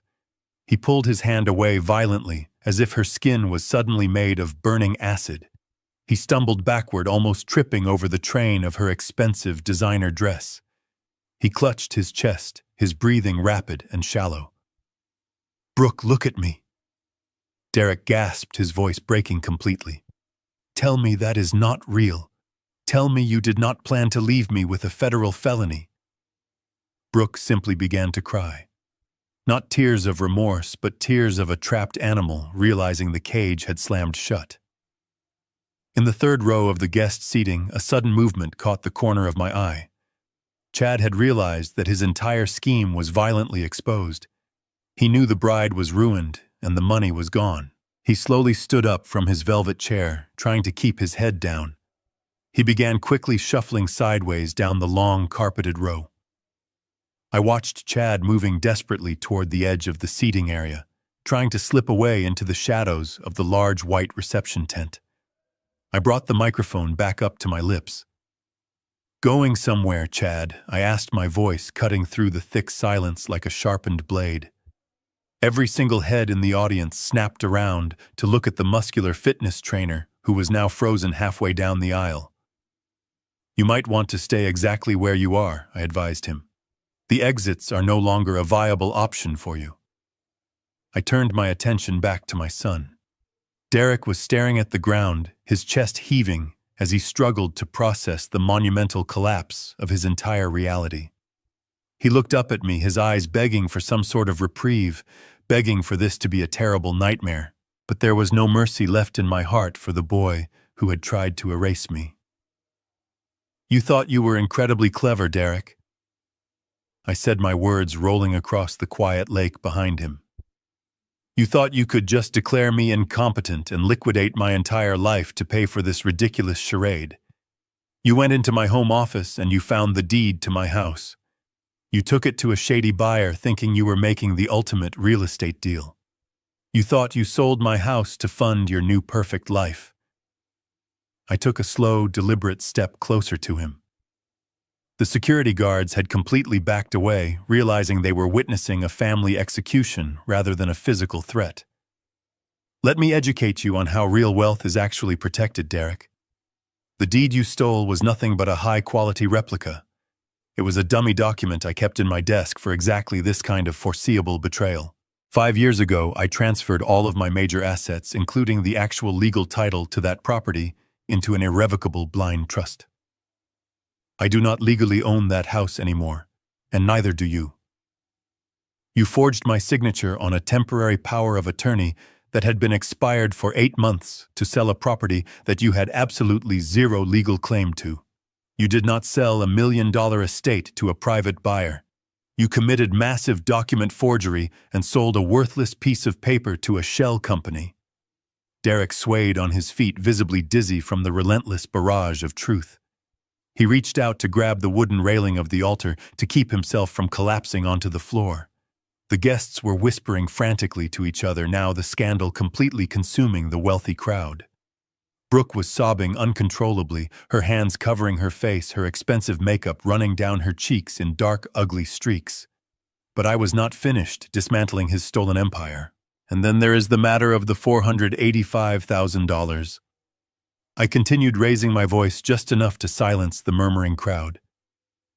You thought you could just wire $500,000 of your dead mother's life insurance money across state lines without triggering a single alarm. You thought my banking security was as weak as your moral compass. That money did not just quietly settle into your new joint account in Texas. Because of the security protocols I personally established, that massive transfer was immediately flagged as a severe anomaly. I reported the fraudulent transaction to the authorities late last night. The Federal Bureau of Investigation Cybercrimes Division officially opened a case at 3 o'clock this morning. You did not just steal from your father, Derek. You committed federal wire fraud. That is a major felony carrying mandatory minimum prison sentences. The federal authorities have completely frozen the destination accounts. You cannot access a single penny of that money. You are completely broke. You have no house. You have no wife because she was planning to abandon you at the airport tonight. And you are going to federal prison. At that exact moment, a sharp, piercing sound sliced through the heavy tension of the outdoor venue. It was a cell phone ringing violently. It was not coming from the altar. It was coming from the third row. Chad desperately grabbed at his jacket pocket, his hands shaking uncontrollably as he pulled out his vibrating phone. The screen was glowing brightly in the dimming afternoon light. He stared at the caller identification, and his face drained of whatever color it had left. The phone continued to ring, echoing loudly across the silent estate. "Go ahead and answer it, Chad," I suggested, pointing directly at him. "Tell the people from Silver State Financial Services why their $600,000 is currently trapped in a frozen federal holding account. Tell the violent loan sharks you borrowed that money from that the house you bought is a fake and you have absolutely no way to pay them back." Chad's phone kept ringing, a relentless mechanical scream that signaled his absolute doom. He looked around wildly, realizing the devastating truth. The money was gone. The house was an illusion. The federal government was watching the accounts, and the cartel was calling to collect their debt. He dropped the phone onto the grass as if it were burning his hand. The ringing finally stopped, but the silence that followed was far more terrifying. The trap had closed perfectly around all three of them, leaving absolutely no avenue for escape. The 300 guests remained completely paralyzed by the sheer magnitude of the destruction unfolding before them. Nobody dared to speak. Nobody dared to move. Derek slowly sank to his knees right there on the wooden platform. He buried his face in his trembling hands and finally began to weep. It was the pathetic sound of a broken man who realized he had traded his loyal family for an absolute nightmare of lies and guaranteed prison time. My judgment was complete. The profound silence that had completely blanketed the outdoor estate was suddenly shattered. It started as a faint, high-pitched wail echoing from the winding canyon roads leading up to the property. Within seconds, the sound multiplied and grew deafeningly loud. The distinct, aggressive scream of multiple police sirens tore through the warm afternoon air. The 300 guests, who had been frozen in shock, suddenly began to panic, but the authorities did not politely park at the front gates. 3 massive, unmarked black sports utility vehicles suddenly crashed through the decorative wooden fencing at the edge of the property. They did not slow down to preserve the expensive landscaping. The heavy tires tore deep, ugly trenches into the perfectly manicured green lawn, sending chunks of mud and crushed white rose petals flying into the air. The vehicles swerved aggressively around the seating area and skidded to a violent halt directly in front of the raised wooden altar. The doors of the vehicles flew open simultaneously. A dozen federal agents wearing dark tactical vests with the letters FBI printed in bold yellow across their chests poured out onto the grass. This was a coordinated federal raid. The lead agent, a tall, broad-shouldered man with a stern face, pointed directly at the altar. "Nobody moves," he shouted, his voice easily carrying over the lingering wails of the sirens. "Secure the perimeter and identify the primary targets." Two agents sprinted up the wooden stairs of the platform. Derek was still kneeling on the floor, his face buried in his hands. He did not even attempt to run or fight back. He was completely broken. An agent grabbed him roughly by the shoulder, pulling him up to his feet. "Derek Gallagher, you are under arrest for suspicion of federal wire fraud, aggravated identity theft, and conspiracy to commit financial fraud," the agent recited while forcefully spinning my son around. Derek offered zero resistance as the cold steel handcuffs were clamped tightly over his expensive tuxedo cuffs. He looked at me one last time, but I offered him absolutely no comfort. I stared back at him with the cold, detached gaze of a man who was simply watching a criminal being processed. His shoulders slumped forward in utter defeat. Down in the grass near the third row, Chad was having a very different reaction. When the agents approached him, his fight-or-flight instinct kicked in. He tried to shove past a federal officer to make a run for the reception tent. But Chad was a fitness trainer built for looking good in mirrors, not a trained combatant. Two agents tackled him instantly, driving him hard into the muddy trenches left by the vehicles. They pinned his heavily tattooed arms behind his back and secured him in heavy restraints. He shouted obscenities, but his voice was trembling with the absolute certainty of his impending doom. On the altar, Brooke was watching her entire universe violently disintegrate. The wealthy guests she had tried so desperately to impress were now pulling out their cell phones, filming the humiliating spectacle. Her brand was permanently destroyed. The money was completely gone. The man she was using was in handcuffs, and her secret lover was pinned face down in the mud. The sheer terror of her reality finally broke her carefully constructed facade. She dropped her expensive bridal bouquet, allowing the delicate flowers to scatter across the wooden planks. She stumbled forward, her heavy designer gown dragging behind her. She threw herself entirely onto her knees, right at my feet. The pristine white silk of her dress instantly absorbed the dirt from the stage. "Victor. Please," she sobbed hysterically, looking up at me with wide, terrified eyes. Her makeup was entirely ruined, making her look like a terrifying, ghostly apparition. "You have to tell them I had nothing to do with this. You have to save me." It was all Chad. He manipulated me. He forced me to go along with it. I never wanted to hurt you. I love Derek.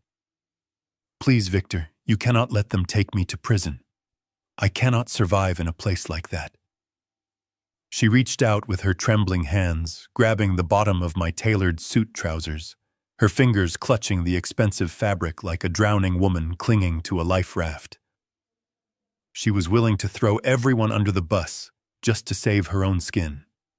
She cried harder, begging for any tiny shred of mercy. She promised to testify against the men she claimed to love if I would just speak to the federal agents on her behalf. I looked down at the woman kneeling in the dirt at my feet. I did not feel a single shred of sympathy. I simply felt an overwhelming sense of disgust. I reached down and firmly pried her fingers off my trousers, stepping back to create a physical distance between us. I did not raise my voice, but I made sure she could hear every single syllable clearly.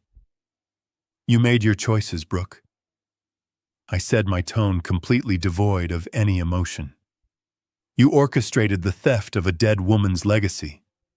You mocked my supposed illness. You sat in my living room and laughed while you planned the total destruction of my family.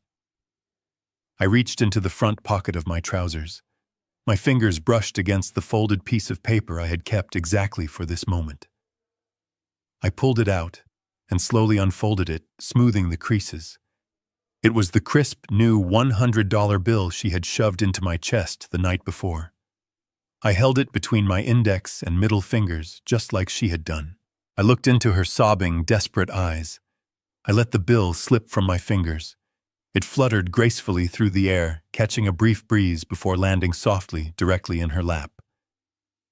You should take a taxi, Brooke, I said, my voice cold and absolute.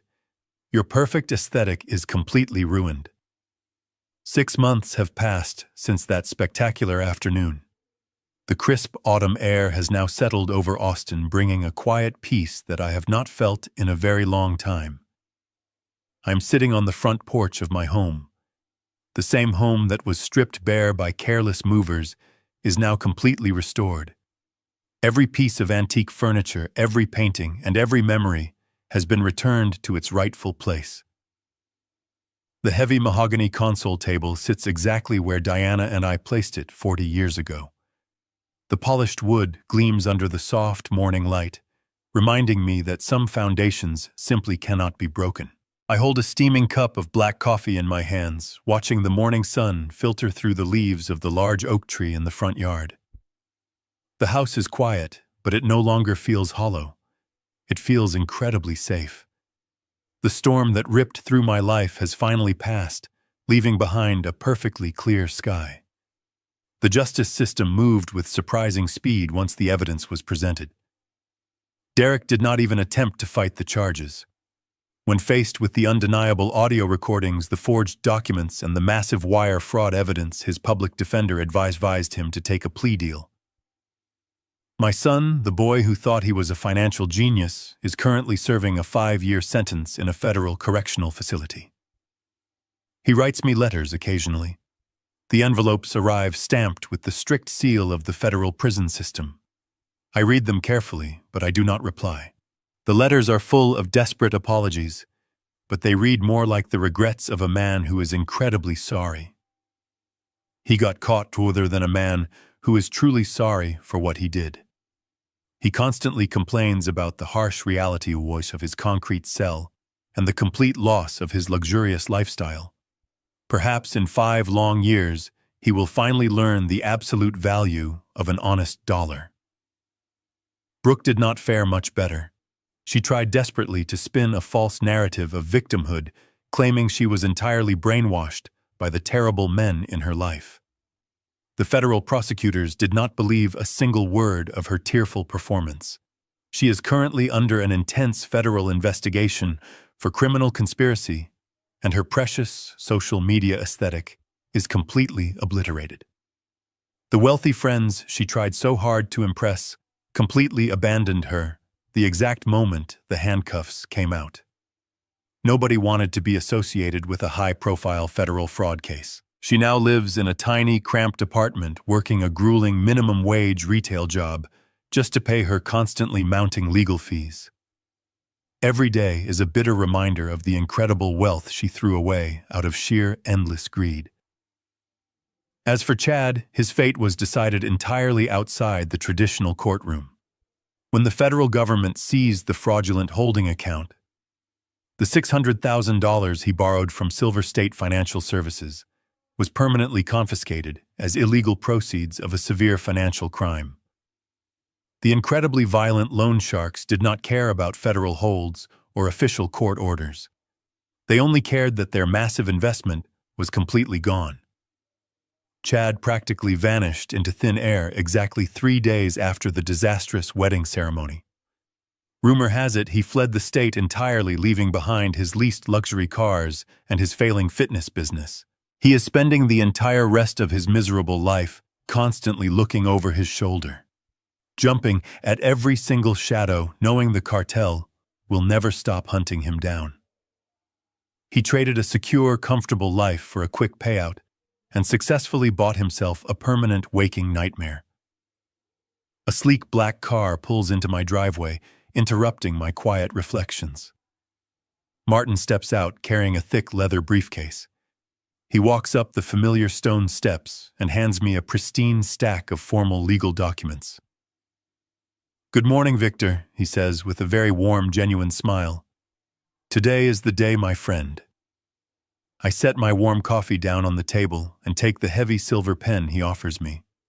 The crisp white papers in front of me represent the absolute culmination of my sacred promise to Diana. The federal court not only fully restored the stolen $485,000 to my primary account, but they also released the seized $600,000 cartel funds as direct restitution for the severe emotional and financial damages inflicted upon my estate.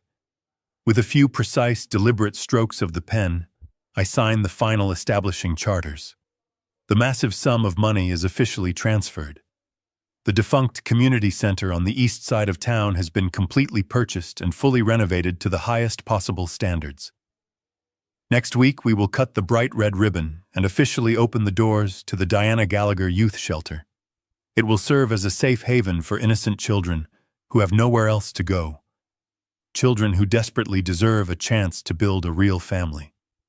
It is a legacy of absolute kindness, beautifully built from the terrible ashes of profound human greed. I hand the signed legal documents back to Martin. He respectfully nods his head in deep admiration and quietly returns to his idling car, leaving me completely alone with my final thoughts. I look out over the beautiful garden Diana planted so many years ago. The bright flowers are blooming against the crisp autumn chill. I think about the chaotic journey of the last 6 months. I think about the absolute betrayal, the silent, meticulous investigation, and the devastating execution of justice. I did not ask for this war, but when it arrived at my doorstep, I fought it with every ounce of my experience. They thought my silence was weakness. They forgot that a silent calculator is just adding up the cost of your ruin. Family isn't blood. It's respect. And at 71, my life isn't over. It's just been properly audited.